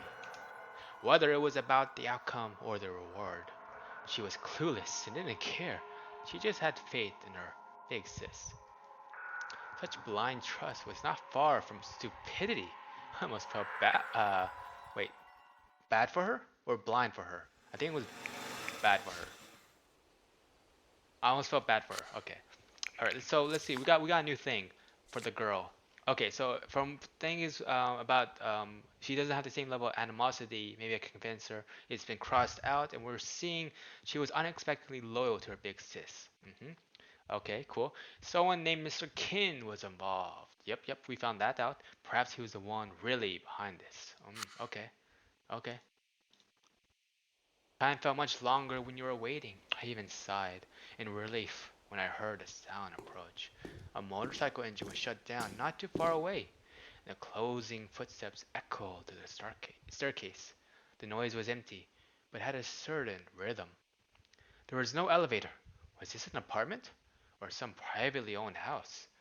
I could only hear one person's steps, so there was no one coming back with her. I'm back. The one who walked in was the same girl from the day before, aka the big sis. Same overcoat as yesterday, and her expression hadn't changed either. Welcome home. She definitely does not look amused. Unsure of what was going on in my mind, she looked at me suspiciously and handed a plastic bag in her hand to the other girl. Bento, eat it while it's still hot. Big sis, the little girl whispered something into her ear. I couldn't tell the context from this distance. The girl nodded, staring dead straight at me. Uh-oh. Once the girl finished, she moved towards me with the knife. She tried to check the rope, even pulling it a few times to make sure it was tight enough. I told you I didn't do anything. If I could get out of this, do you really think I'd stay here? Quiet. Ask her then. She threw the other girl a questioning glance, which was answered by a silent nod. Her head wasn't even turned. It seemed like the bento was much more attractive than the situation here. She snorted unhappily, but couldn't find a reason to act up. She then just started to laugh scornfully. Whatever, I doubt you have the balls to try anything. You have a rich mommy and daddy arranging everything for you, from school to work. You probably even have a maid cleaning the house. You can't do shit on your own, can you? Here you go again. This ridiculous resentment was not just aimed at me, but anyone with a better life than her. What was the point of hating all these people? Would it change anything about her life? Wouldn't it be more practical if she tried to change something instead of hating? Where did he go? She probably would only be more pissed off if this continued, so I decided to change the subject to avoid trouble. Oh, wouldn't you like to know, Not cutting me any slack, she raised her eyebrow provocatively. I sighed, helplessly. This is really going nowhere if she kept up this attitude. You start eating. Don't mind me. Only after she spoke that I noticed the little girl hadn't moved her chopsticks, despite having the bento open, as though waiting for her big sis to start the meal together. I had dinner already. Don't need to leave me anything. She loosened up her furrowed brow and patted the little girl's head kindly. There was even a smile on her face. The little girl nodded. Even an outsider like me could tell how close they were. Well, that's nice. I mean, I'm glad we're seeing affection here, but still, okay. If anything, I couldn't even believe she still had such an expression in her. More questions popped into my mind upon seeing their interaction. With such familiarity, what was their relationship? Ooh, okay. The sound of water flowing in the bathroom reminded me that I hadn't taken a shower for 2 days. It still felt uncomfortable, even though I'd barely moved or sweat. I was willing to give up half of my possessions for a hot shower and pay my future income for a cup of cocoa as a bonus. There, the little girl was clearly starved, and was quietly and happily eating the rice. She paid no attention to me. Her figure looked extra weak and small from here. I still couldn't believe she could be a kidnapper. What kind of family would allow her to do such a thing? Whatever. Considering my own family, I had no right to criticize others. The girl left the bathroom holding her hair. She was only washed her face since there was no hot water. The light shone on her face, rendering her pale complexion a little more rosy.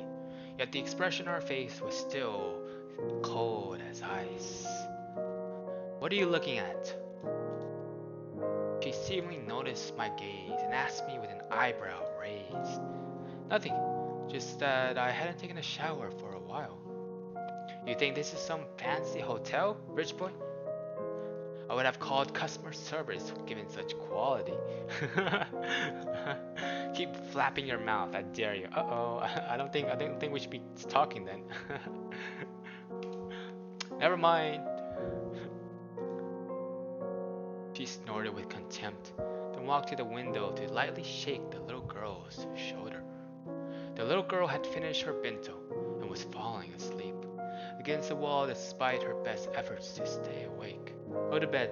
Go to the bed to sleep. You catch a cold like this. Hmm.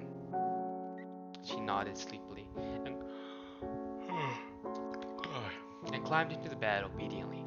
Not minding all the dust on it, she grabbed the bed sheet and lay down. Maybe she was really tired. It didn't take long for her to fall asleep completely. Let me go and turn down the sound volume.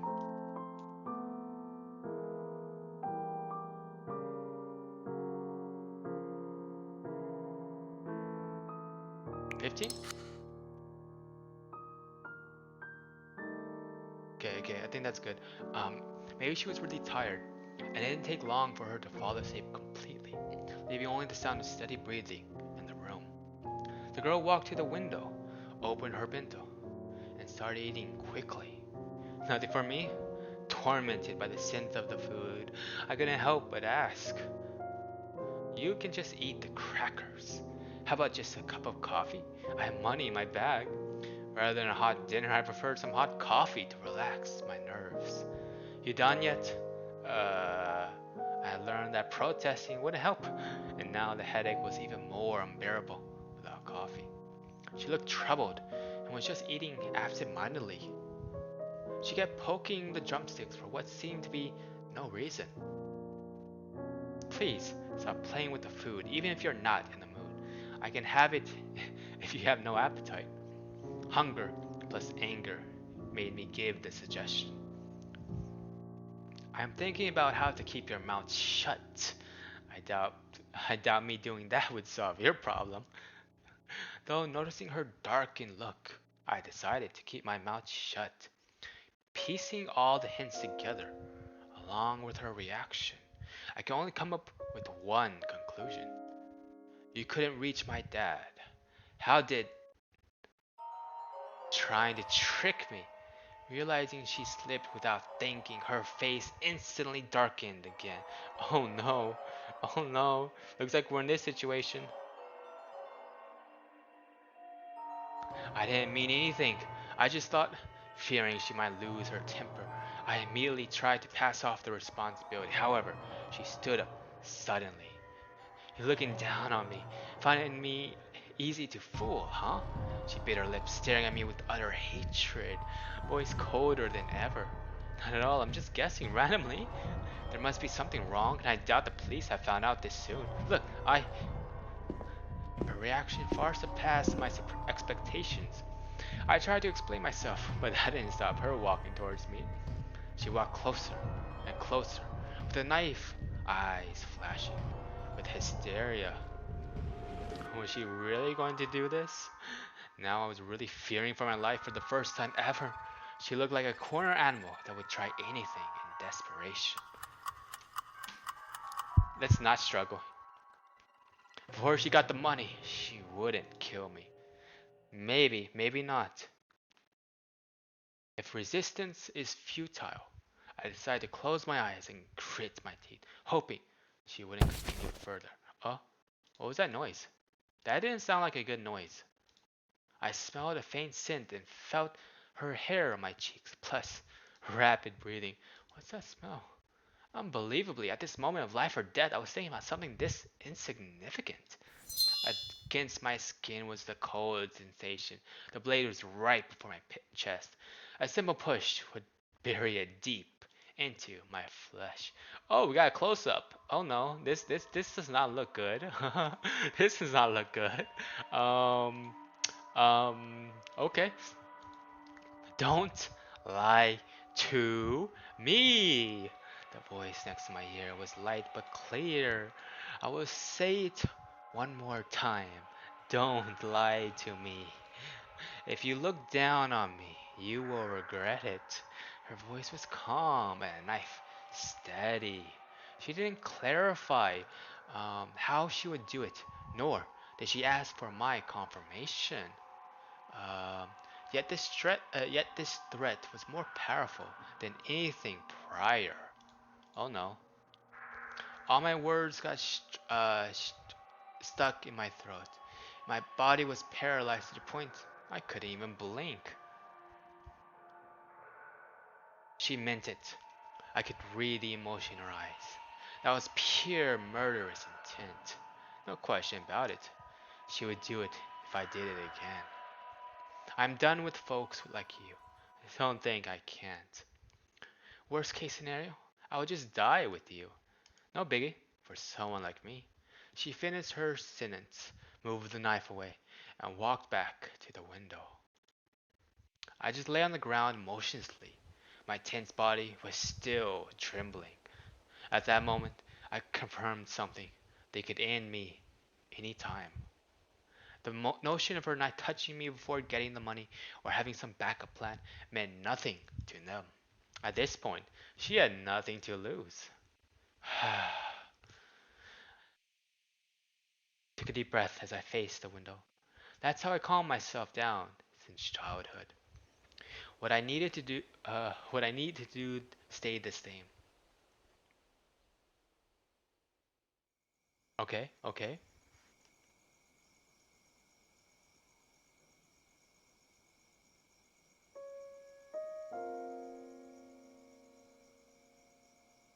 Death's lamp drew a long shadow from her.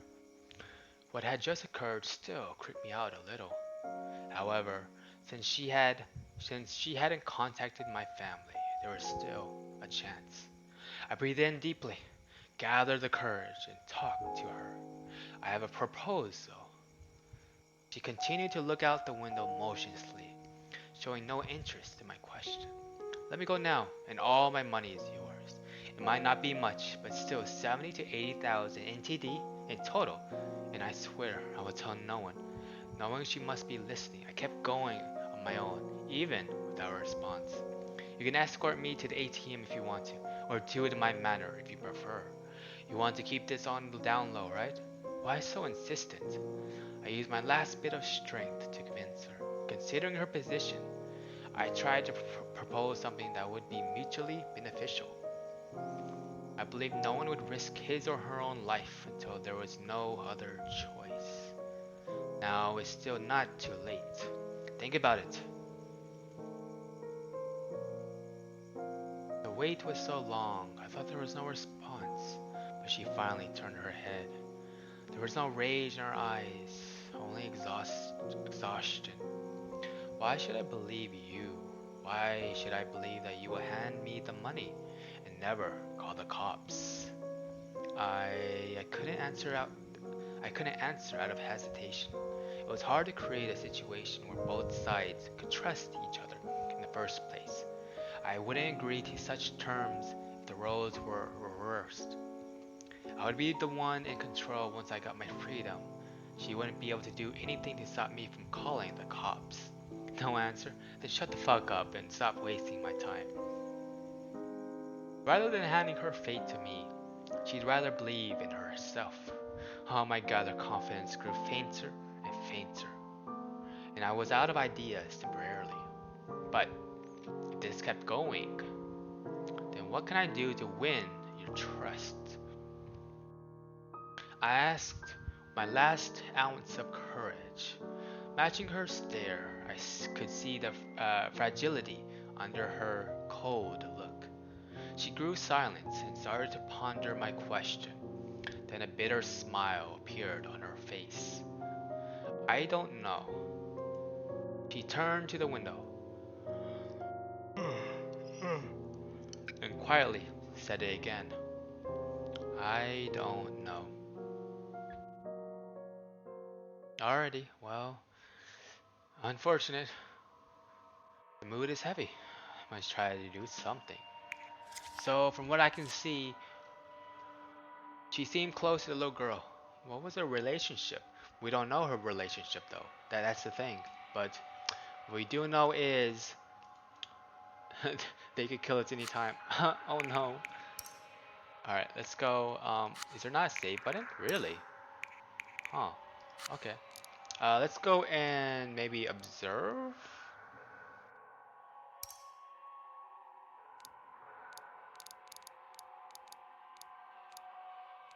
Cigarettes, phone. Well, over here.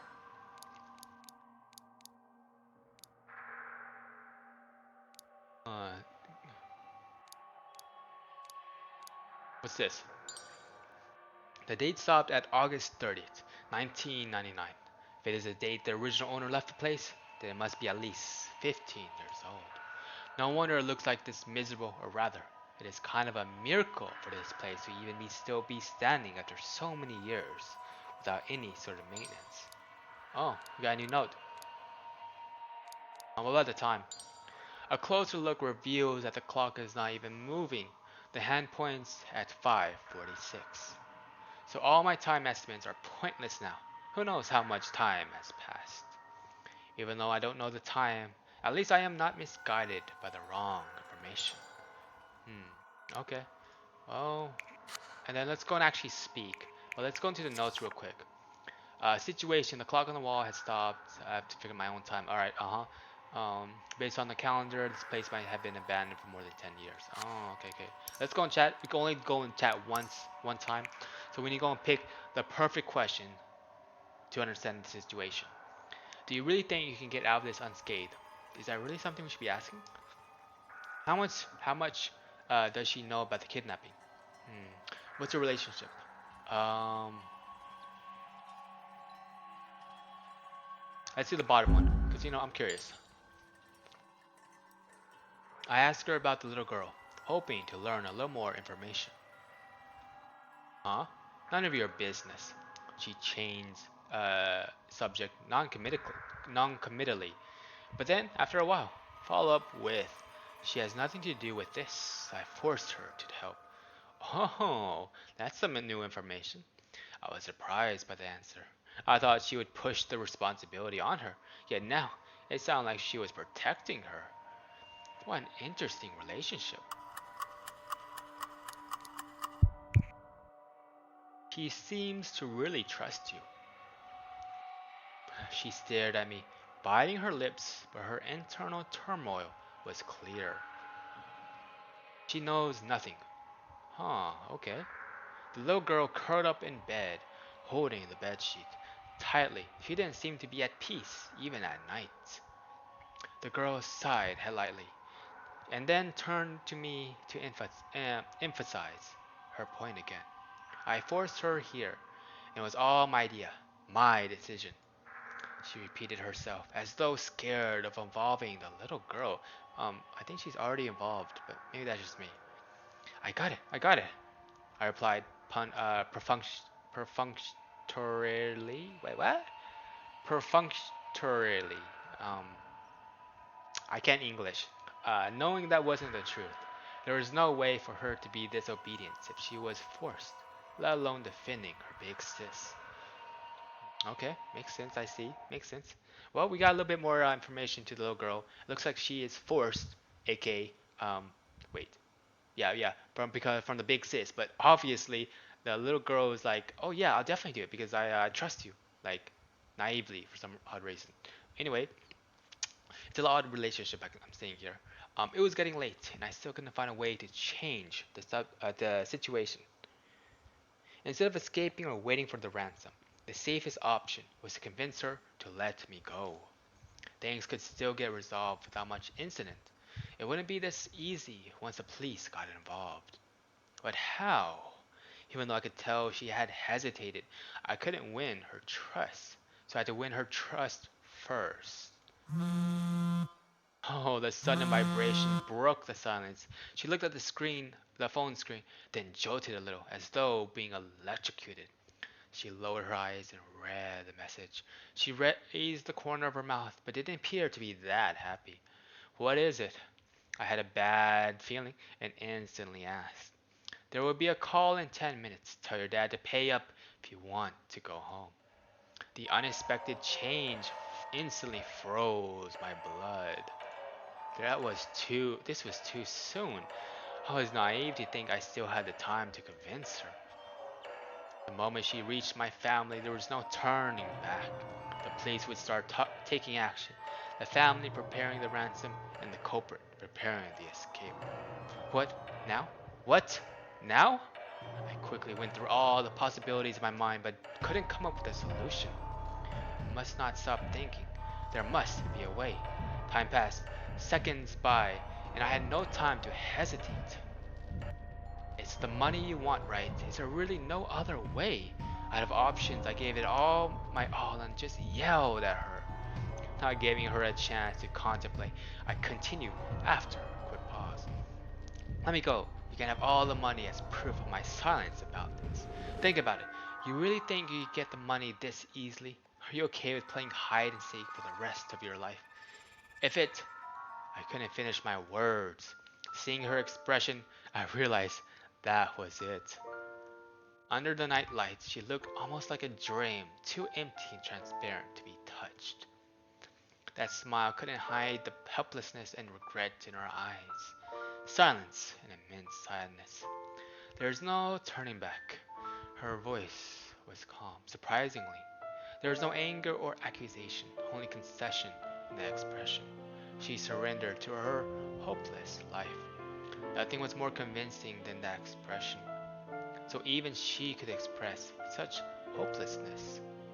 There had been no turning back since a long time ago.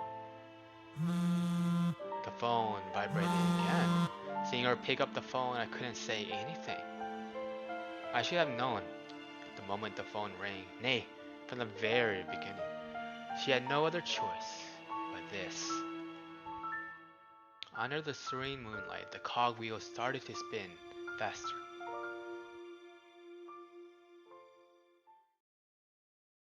Ah, okay. Okay. The girl opened the phone. The screen flashed the time, 3 a.m. There was only steady breathing in the room. The boy couldn't resist the desire to sleep, after all. Wait, the boy? Or is that the body?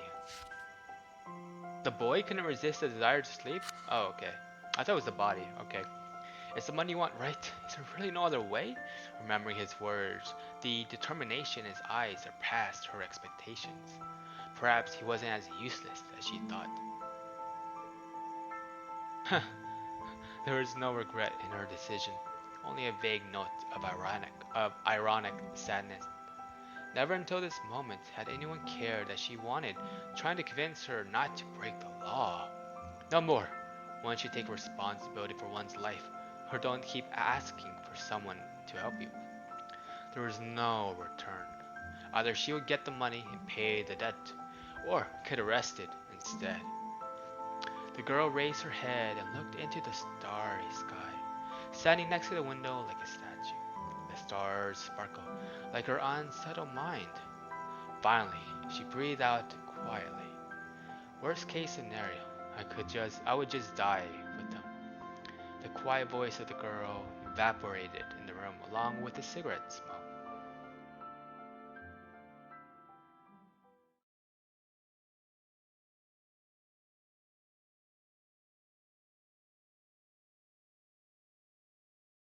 We're in day 3 now. Oh no. Oh wait, oh yes, oh wait, oh no, because we don't know what's gonna happen now. How much further is this gonna be? Oh, that's not what I need. Back. Next. Let me go and get some water. I've been talking for quite a bit.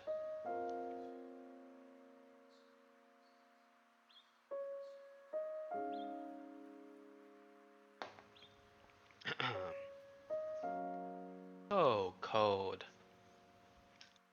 I opened my eyes in a daze. From outside the window, The sunlight splattered across the floor, but even that wasn't enough to remove the gloominess in the room. I tried to stretch my body. The sunlight failed to dissipate the cold, and the freezing air made me shudder. Day 3.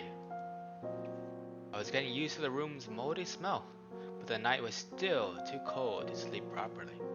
My stomach burned from starvation. Not only did I feel worse physically, but mentally as well.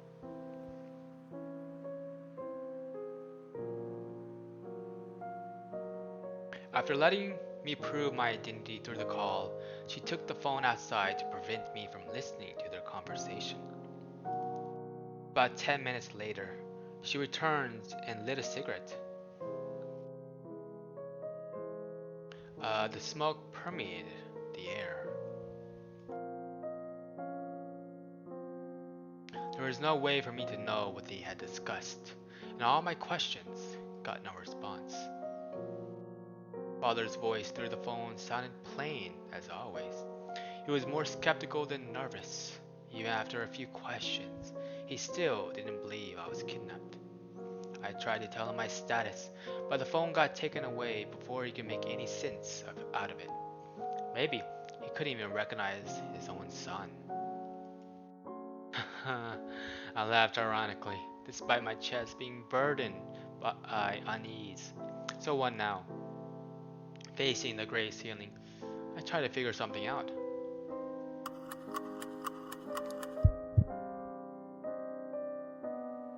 I mustn't give up. I'm sleepy.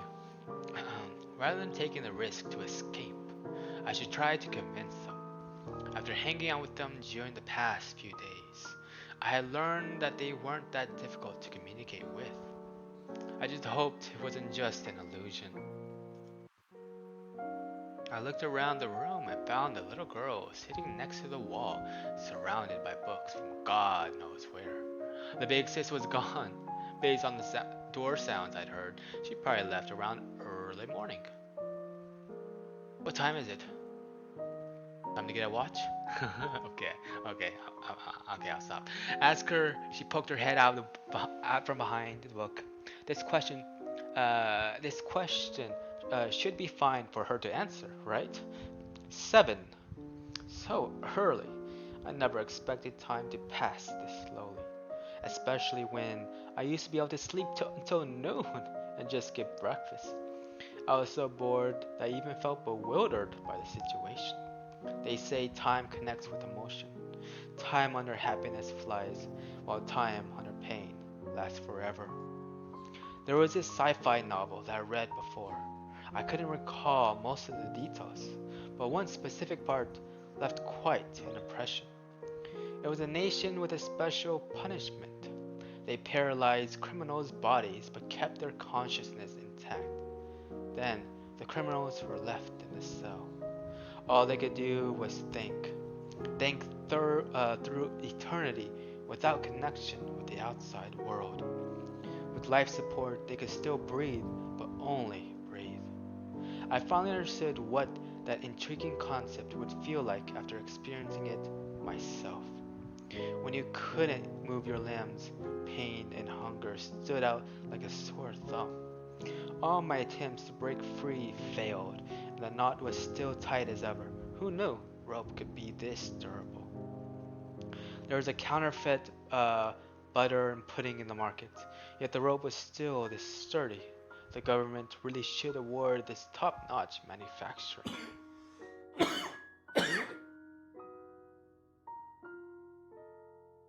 My train of thoughts only led to another headache. Along with my sore throat, could it be that I caught a cold? I mean, if you're in there like sleeping on the floor, I'm sure legit that you would be like you'll be cold and stuff like that. You eventually get sick. Should I reserve my energy or try to talk her? Try to talk to her. Converse or rest? We need some more information. Why not? I hesitated a little, but decided to talk to her. Aren't you afraid? Of what? Of the cops coming for you. Facing my question, she stared at me in silence. It took her a while to respond. Would they? She asked me quietly. What do you think? Kidnapping someone plus asking for a ransom? If that wouldn't get the police's attention, then so be it. We don't want to do this either. We have tried our best. They have done worse things to big sis. Like what? She turned her head away and didn't answer. The conversation seemed to depress her.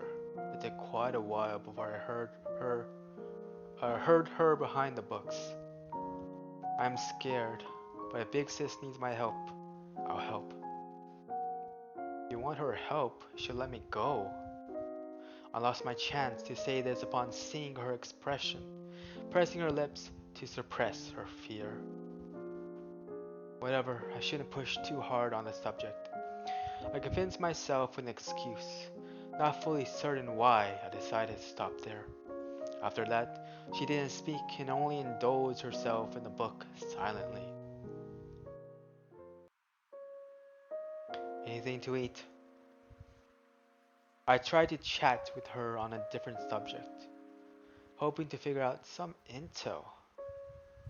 She rustled around and took out half a steam bun, then placed it next to me quietly. Oh, that's nice of her. Crackers first, now steam buns? They were all cheap foods with long shelf life, yet lacked in appetizing value. The outside was so dry, like an air-dried tangerine skin. It was quite hard to chew, and I could barely taste anything in my mouth.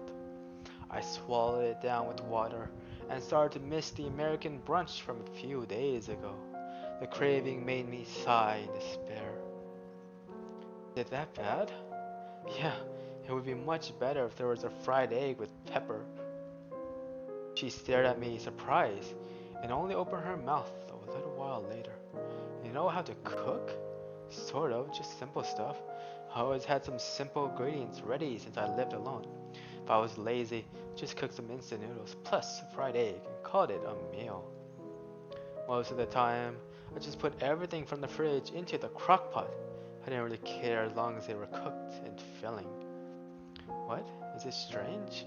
Seeing her hesitation there, I asked. I thought you'd have someone cooking for you and bringing meals to your room every day. Like a butler. You've watched way too many soap operas. I didn't stay in a hotel with that kind of service or anything. My breakfast is usually just a sandwich, bread, or onigiri in the breakfast shop like regular folks. Oh.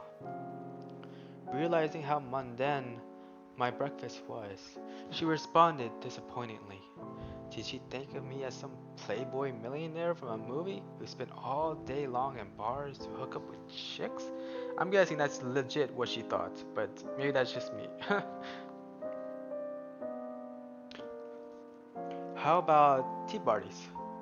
Right before I could explain myself, she threw me another ridiculous question.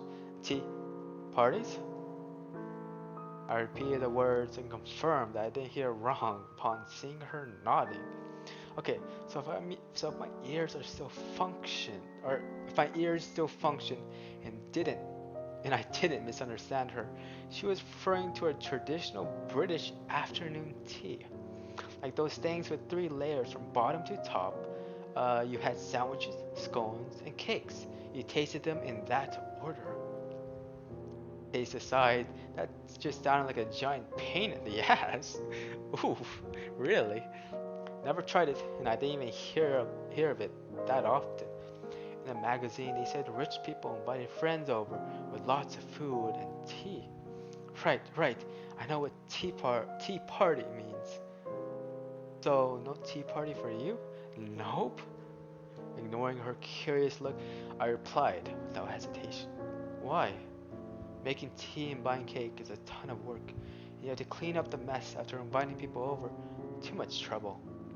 I didn't even need to talk to my family much, so the whole idea of us having a happy afternoon tea time was just unimaginable.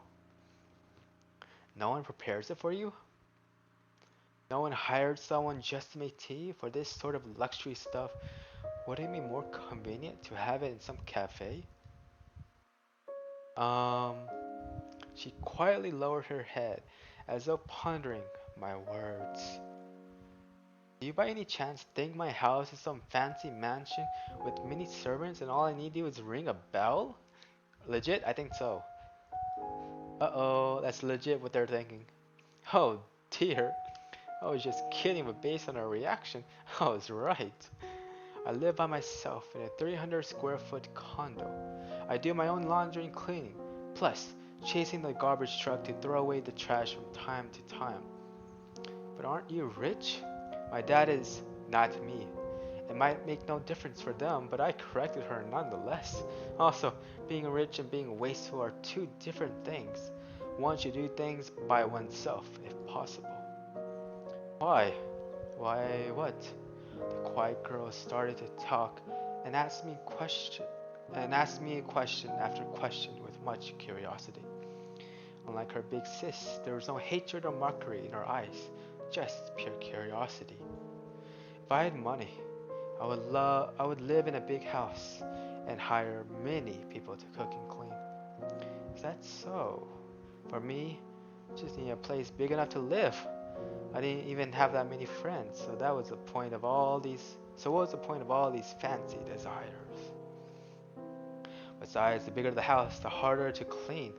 Hiring someone to do it would be an extra expense. There was no point in troubling myself like that. They did everything for you, then what would you do? She stumbled slightly upon my question. Clearly, it had never crossed her mind before. Just rest. Rest forever? If you had everything done for you, you would become nothing but a useless waste of space.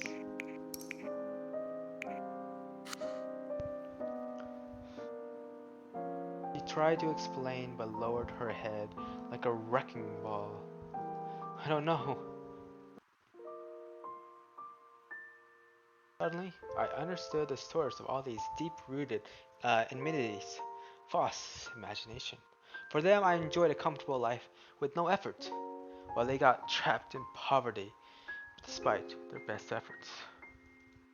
Envy and desperation accumulated and eventually turned into anger and hatred. False imagination came from all the rumors and media, betrayal, picturing the rich as people crashing to others while drunk or high after having crazy parties. At the end of the day, the media just wanted provocative news. A fancy car killing someone, a fancy car killing someone was always more marketable than a cheap ass one causing it. Integrity has nothing to do with wealth. There's no lack of rich people leading to a simple life. You just never see them in the news. They do whatever they can to produce things people want to see. Public media code of integrity? That doesn't mean jack shit in the audience-driven era. What about the truth? Neither the journalists nor the audience care. We see what we want to see. By knowing this full well, we still chose not to resist it. Oh, okay. So, what now? Alrighty, I would love to save. Is there an option to save? No, there isn't. Cool. Um, that's great. Alrighty. Hmm. Okay. Let's go and observe something actually. What's this?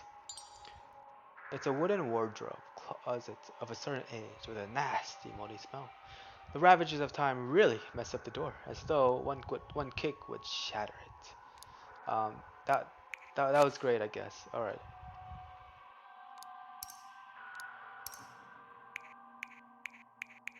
So cold. That question was from yesterday, or not yesterday. From before. What do you picture me as? Where did your basics go? You really believe in her? Let's do so cold, because that seems to be an option that is telling us to, hey, you need to pick that. Hmm? She made a sound to indicate she heard me. I waited a while before continuing to talk. If only it was a little warmer. With my movements restrained, I had no way to get information if they didn't talk to me. To get information from her, I needed to find a way to make her talk. After all, telling her directly I want to talk most likely wouldn't work.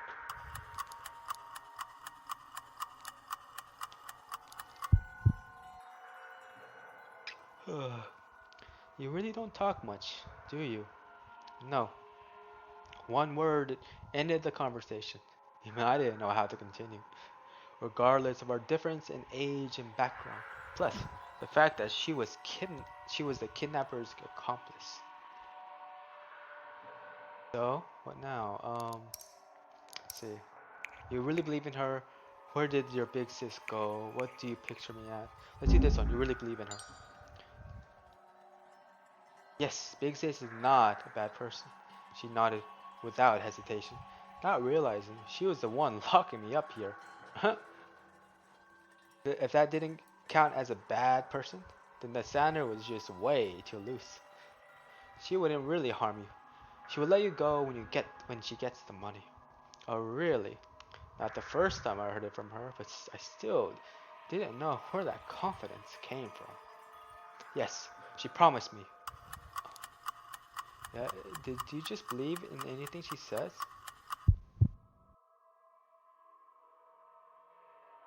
I asked in disbelief, even though she was still young. Such blind trust was too far ridiculous. No, not harming me. Where do you think I get all these injuries? By accidentally hurting myself? She stared at me with pressed lips, but couldn't deny my words. And then I made no progress. She didn't know what was going on, nor was she willing to contact her big sis for me. Oh, what's going on? Am I losing strength? Stamina? What is this? And I felt horrible. My fluctuating body temperature confirmed my theory. That and the muscle soreness indicated a fever. Shit. Getting sick now of all times. I couldn't even stay awake, let alone escape. The girl was still reading a book next to the wall, having no clue about all the ideas floating in my mind. She was by herself, with the knife only a few steps away. My hands were still tied up, but I could still move them a little. I would call her over, knock her out, and cut the rope loose. A sense of unease surfaced, along with all sorts of possibilities in my mind. What if she dodged it? What if the door was blocked? Could there be someone else? I didn't see much of a chance to succeed, nor did I have any idea where to start. I also might end up hurting her accidentally. She didn't seem to know what she was doing, nor had she actually threatened me. I should avoid violence against her unless I had no choice. I made up my mind and started to think about other options. Big sis? Huh? What's that?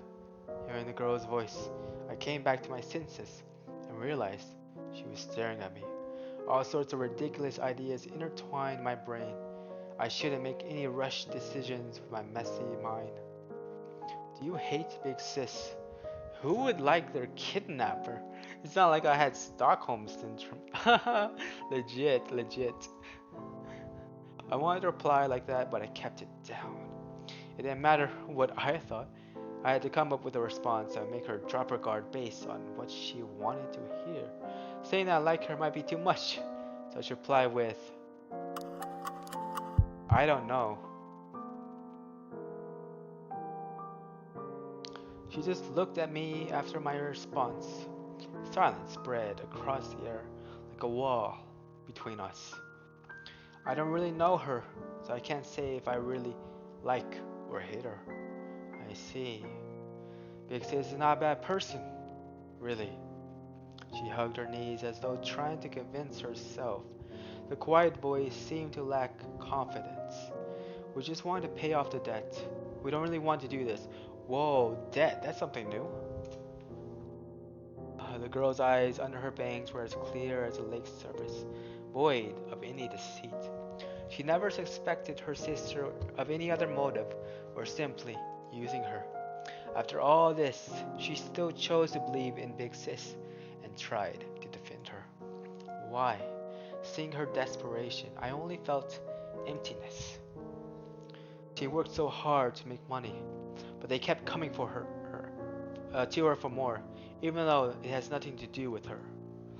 She was still murmuring her explanation, yet annoyed me like uh, tinnitus next to my brain. Even though she genuinely wanted to persuade me, even though her big sis might have her reasons, I felt nothing. She might not realize, but I just didn't care. I wanted to escape and return back to my normal life. I didn't care if this big sis was a good or bad person, or had a miserable past. Why she committed this crime had nothing to do with me. Seeing her serious expression, I opened my mouth but swallowed my words eventually. I sighed lightly. I couldn't tell if I envied her naiveness or hated my cold heart.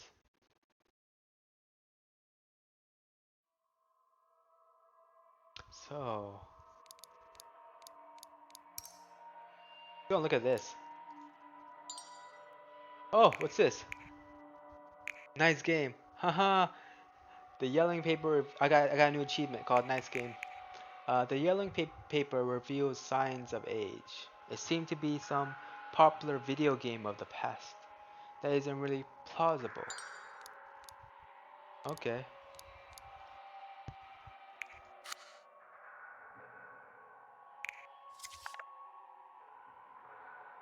The video game poster on the wall has turned yellow. It was a former resident a video game nerd. Okay, I can see that. Man, how much longer is this? I cannot autosave. What the heck? Or I can't like manually save this. That's really does suck actually. Alrighty. I mean, I think this is like almost caught up anyway. So, what do you picture me as?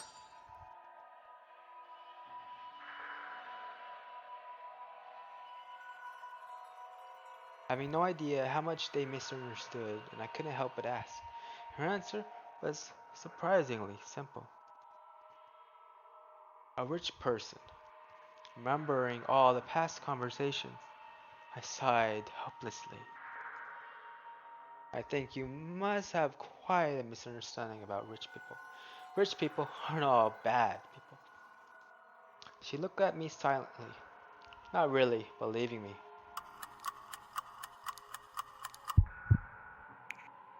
I don't know what news you've seen or what your big sis has told you that makes you think all rich people are bad. But what have I actually done? Do you think everything she said is true? Try to judge for yourself with your own eyes. I tried to convince her subtly. If she could understand, then perhaps I could get out of here without much risk. I don't know. She refused my glance and didn't want to hear more from me. I sighed lightly. I couldn't change her mind right now, then I had to wait for another chance.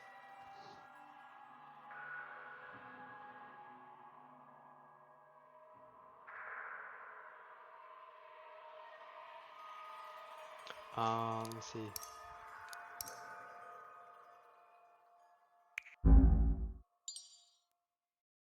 Where did your big sis go? I don't know. Well, that doesn't exactly answer me. I tried to start a conversation and still made no progress. Don't you care at all? Big sis told me to guard you and that she'll be back soon. The girl calmly lowered her head as though living in her own world without one bit of anxiety or guilt as a criminal. Aren't you afraid? Afraid of what?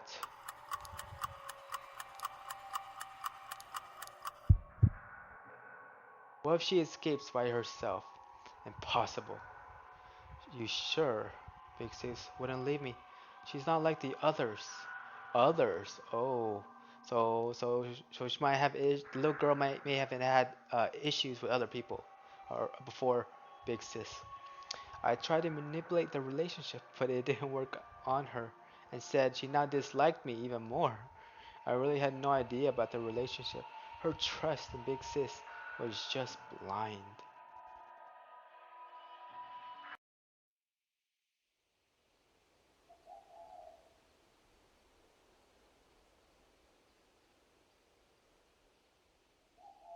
My cloudy consciousness gradually cleared. It looked like I fell asleep without noticing. The sky outside the window was dyed crimson. The freezing wind brushing against my cheek made me tremble. I didn't know how long I had slept, but my body showed no signs of recovering. The rope cut the rope cut into my flesh like ant bites. My struggling out of annoyance only led to torn skin. What time is it? 5. The girl was at the same spot, quiet like a delicate porcelain doll. Why do you keep asking me the time? 'Cause that's all you will tell me, right? Knowing the time wouldn't change anything, but the scene of cluelessness was just unbearable. Shit, my head hurt. She was not a good conversation partner, but I tried anyway to keep myself awake. If you buy me a coffee, I can give you all the money I have. Man, I'm still really going on about that coffee. My heavy head made me say the most random things like a drunk man.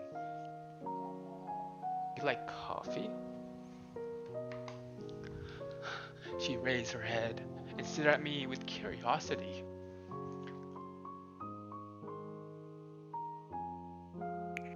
That big sis would have shut me up, but she at least chatted with me here and there.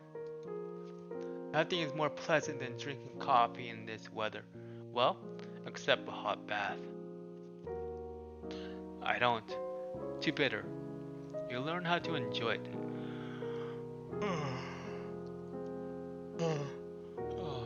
Different coffee beans have different tastes. How you prepare it is also a factor. Filtered drip isn't real coffee at all. Only pour over coffee can bring out the fragrance. There is something wrong with those latte lovers. The only proper coffee is black coffee. They might as well just drink milk. Hearing all my critique, she made a comment. You really like to talk. Do you have a better alternative? Facing my question, she started to contemplate seriously. Just sleep? She spoke timidly, as though fearing that I would scold her. Great idea.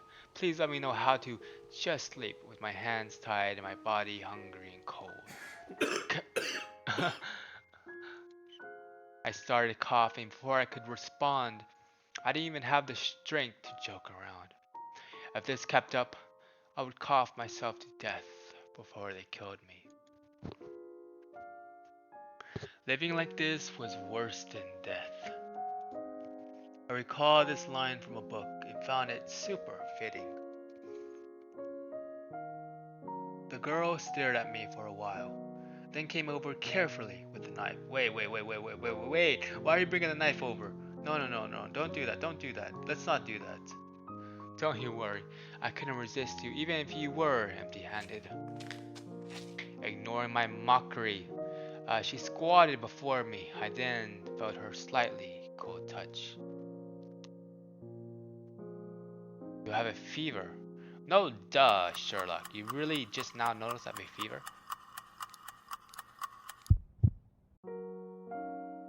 Just let me rest. Not wanting to waste more energy. I sighed tiredly and closed my eyes. Whoops, that was not what I wanted to pick, but I think it may have been the right answer to begin with, so okay. I heard the sound of her stepping back and felt her glance at me with worry. Oh, did I just gain some stamina? Cool. Or was that just me and I lost stamina? Okay. There was a sound of the bike's motor outside the window.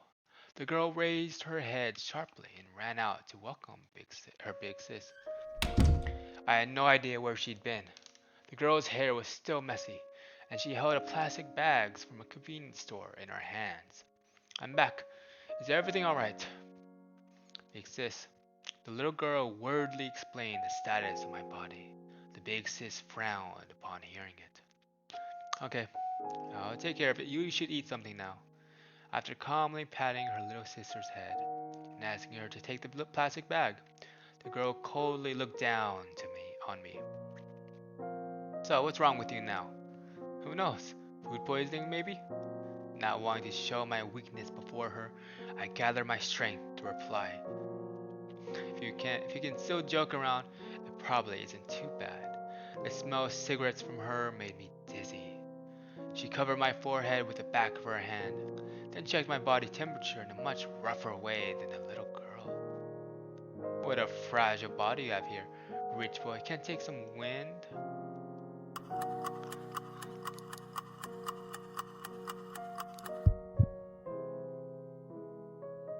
Not wanting to waste more energy, I just quietly watched her examining the rope.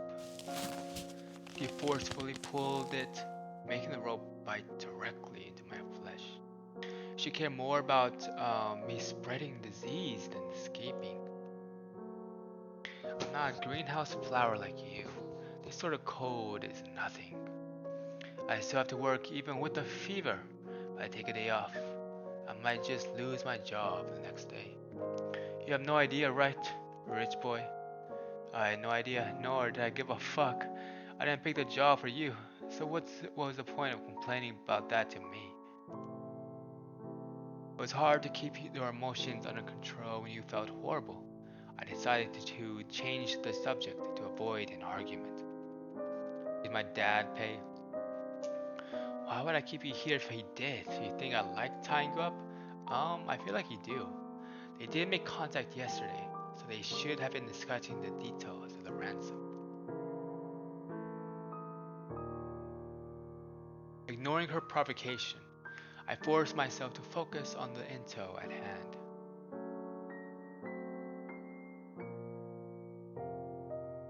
Common ways were wait what? Common ways were money transferred or cash in a bag.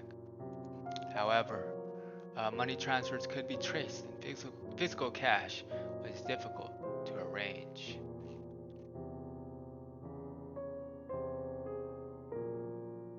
I heard some kidnappings use Bitcoin or other virtual currency instead, more secured and flexible than cash. Even a high schooler with a bat could kidnap someone. The question was how to get out of this situation. Save your breath and just rest. I have no desire to call a doctor if you pass out. Thanks for the heads up. She had a point. I shouldn't find more things to torture myself with outside of just my body. I tried to lean back and let the wall take some of the weight. This was a more comfortable pose than what I had in the past few days. But it only made me feel just a tiny little bit, just a tiny little bit better, far from having a good rest. What's this? Can I have all these? The girl took out all kinds of food from the bag, bread, cookies, and steaming hot oden. The smell only made my headache worse. I already had dinner, so you just dig in. Did she really? I don't think so. She replied softly, treating her in a totally different manner. Hey, it is one thing to not share your food, but of all the foods you could pick, the little girl stopped moving her chopsticks and looked at her sister with a pleading expression, as though asking her what to do. Isn't it only fair? We were eating instant ramen when you were having a feast. There is no way these sort of cheap foods are to your taste. What the hell? Hearing her nonsensical accusation, I was too exhausted to retort. What? Say something. I've had enough. The fierce headache took away the last of my patience. Her provoking expression finally made me lose control of my emotions. Right, right. I am the rich boy who lives in a giant mansion, rinses my mouth with expensive wine, and has dozens of maids and butlers. A snap of my fingers and someone will bring me whatever I want. I smash the plate to the ground after two bites, then whine about what kind of crap this is. Someone drives me to school every day. I have LV bags and Rolex watches. All my accessories from top to bottom cost millions of Taiwan dollars. Oh, this person's from Taiwan. Okay. Or maybe or maybe that's how much currency he has. And your poor ass can never ever even afford one of them. How's that? Is that what you have in mind? There is no thought behind those words, just an accumulated rage and frustration coming out like a flood. I was tired of this conversation. There is no middle ground. They forced their imaginative perception upon me and totally ignored what they had seen. You don't know shit about me, nor do you give a fuck from the very beginning. You have decided to hate me just because I live a better life than you. All rich people should die. All of them are trash that can't help themselves from running over people that with their fancy cars, right? So cut the bullshit if you don't know anything. The blood all rushed to my head. I was close to passing out from the headache, but yelled at the top of my lungs anyway. The room echoed with my sound. The little girl curled up next to the wall with a scared expression, as though I wasn't tied up. Are you fucking kidding me? Her eyes flashed with raging fire, and she yelled back at me with equal force. Unlike the weakness the little girl showed, the big sis stood up forcefully. Have you ever felt hungry? Ever worried where to sleep at night? Ever had someone burst open your door to collect debt? I don't know shit about you. Then what the fuck do you know about me, huh? You know what we were dealing with when you were going to school, or when you were sleeping. That's why I hate your lot. By what right can you live like that? By what right can you speak like that? You don't care about us because it's none of your business. Yes, it isn't. I don't care what happened to me. I just want to vent all my frustration from my chest. So should I feel guilty for Siberian refugees? Feel responsible for ISIS? Give me a break. Wow, really? Is ISIS, are they still around? Or are they just another name? Why should I feel responsible for your life? Why should I kneel before you and apologize? I have nothing to do with your poverty, and it is my fault. Her raised fist smashed against the wall. The girl's roar was mixed with sobbing. Her voice echoed with the room. Everything seemed to stop at that moment. Her face was twisted with rage. With lips turned blood red from biting, I could see her hand trembling. You think I enjoy this? You think I don't want to live better? I fucking wish I was born with a silver spoon in my mouth. Why can some why can some people have a comfortable life without doing anything? Why does my life have to be a living hell? Tell me. I Facing the girl's emotional accusations, I couldn't respond immediately. It was neither of our faults. It wasn't even about any individual, but something that was decided before our birth. No reason, no explanation. The world is just not fair. Remembering what she said before, I repeated it. Hearing that, the girl burst into laughter. It sounded relaxed, yet mocking, a mysterious, crazy laughter. Yet the world isn't fair, so none of us should complain about what happens in this goddamn world, right? Not able to find any words, I averted my gaze.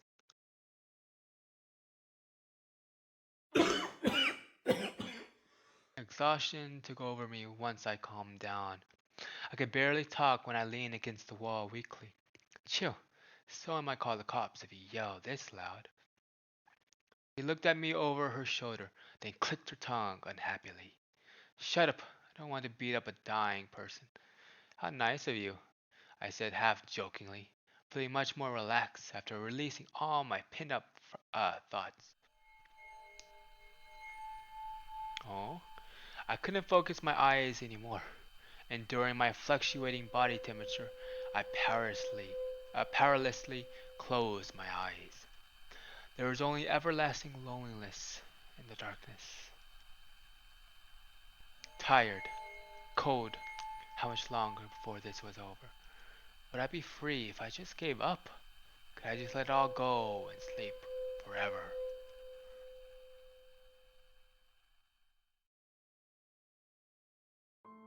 It is hot. Amidst the cloudiness, a icy cold hand covered my forehead. I had no strength to open my eyes and could only identify the speakers from their voice. What a pussy, acting like a dying man just because of a cold. Easy for you to say. I deserve some credit for remaining sane after being kidnapped and treated like this. Makes sense. Will he die? Hearing the mumbling from the little girl, I realized how my senses become sharper. After I closed my eyes, even the air temperature felt extra vivid. There was another hand on my forehead, along with the scent of a cigarette. It takes more than that to kill someone. Despite her words, there was a doubt in her voice. It took a while before I heard her voice again. Look after him for me. I'll be right back. I suddenly felt a weight on my body. A soft cotton blanket held my body heat, making it feel much warmer. I could sense the girl next to me with her gaze, and maybe even her breathing. My eyes were closed, but I left her gaze. No, it was probably just my imagination. I couldn't connect the broken thoughts in my mind. I passed out again. You're back. Mommy needs to head out to take care of something. So have dinner without me. You can eat whatever you like. Lies. If Daddy calls, just tell him I'm in class, okay? Liar. Be a good boy, okay? The laughter of an unknown man, hurried footsteps, and the sounds of an engine starting. After removing my shoes, I found myself in an empty living room. I laid down on my sofa. My mind was blank while I stared at the hanging chandelier. I realized now that this house was too big, so huge that it made me feel lonely.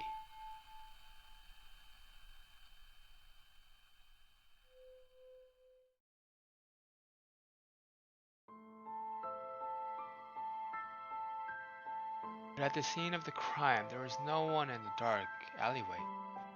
The cold moonlight shined upon the finished construction site.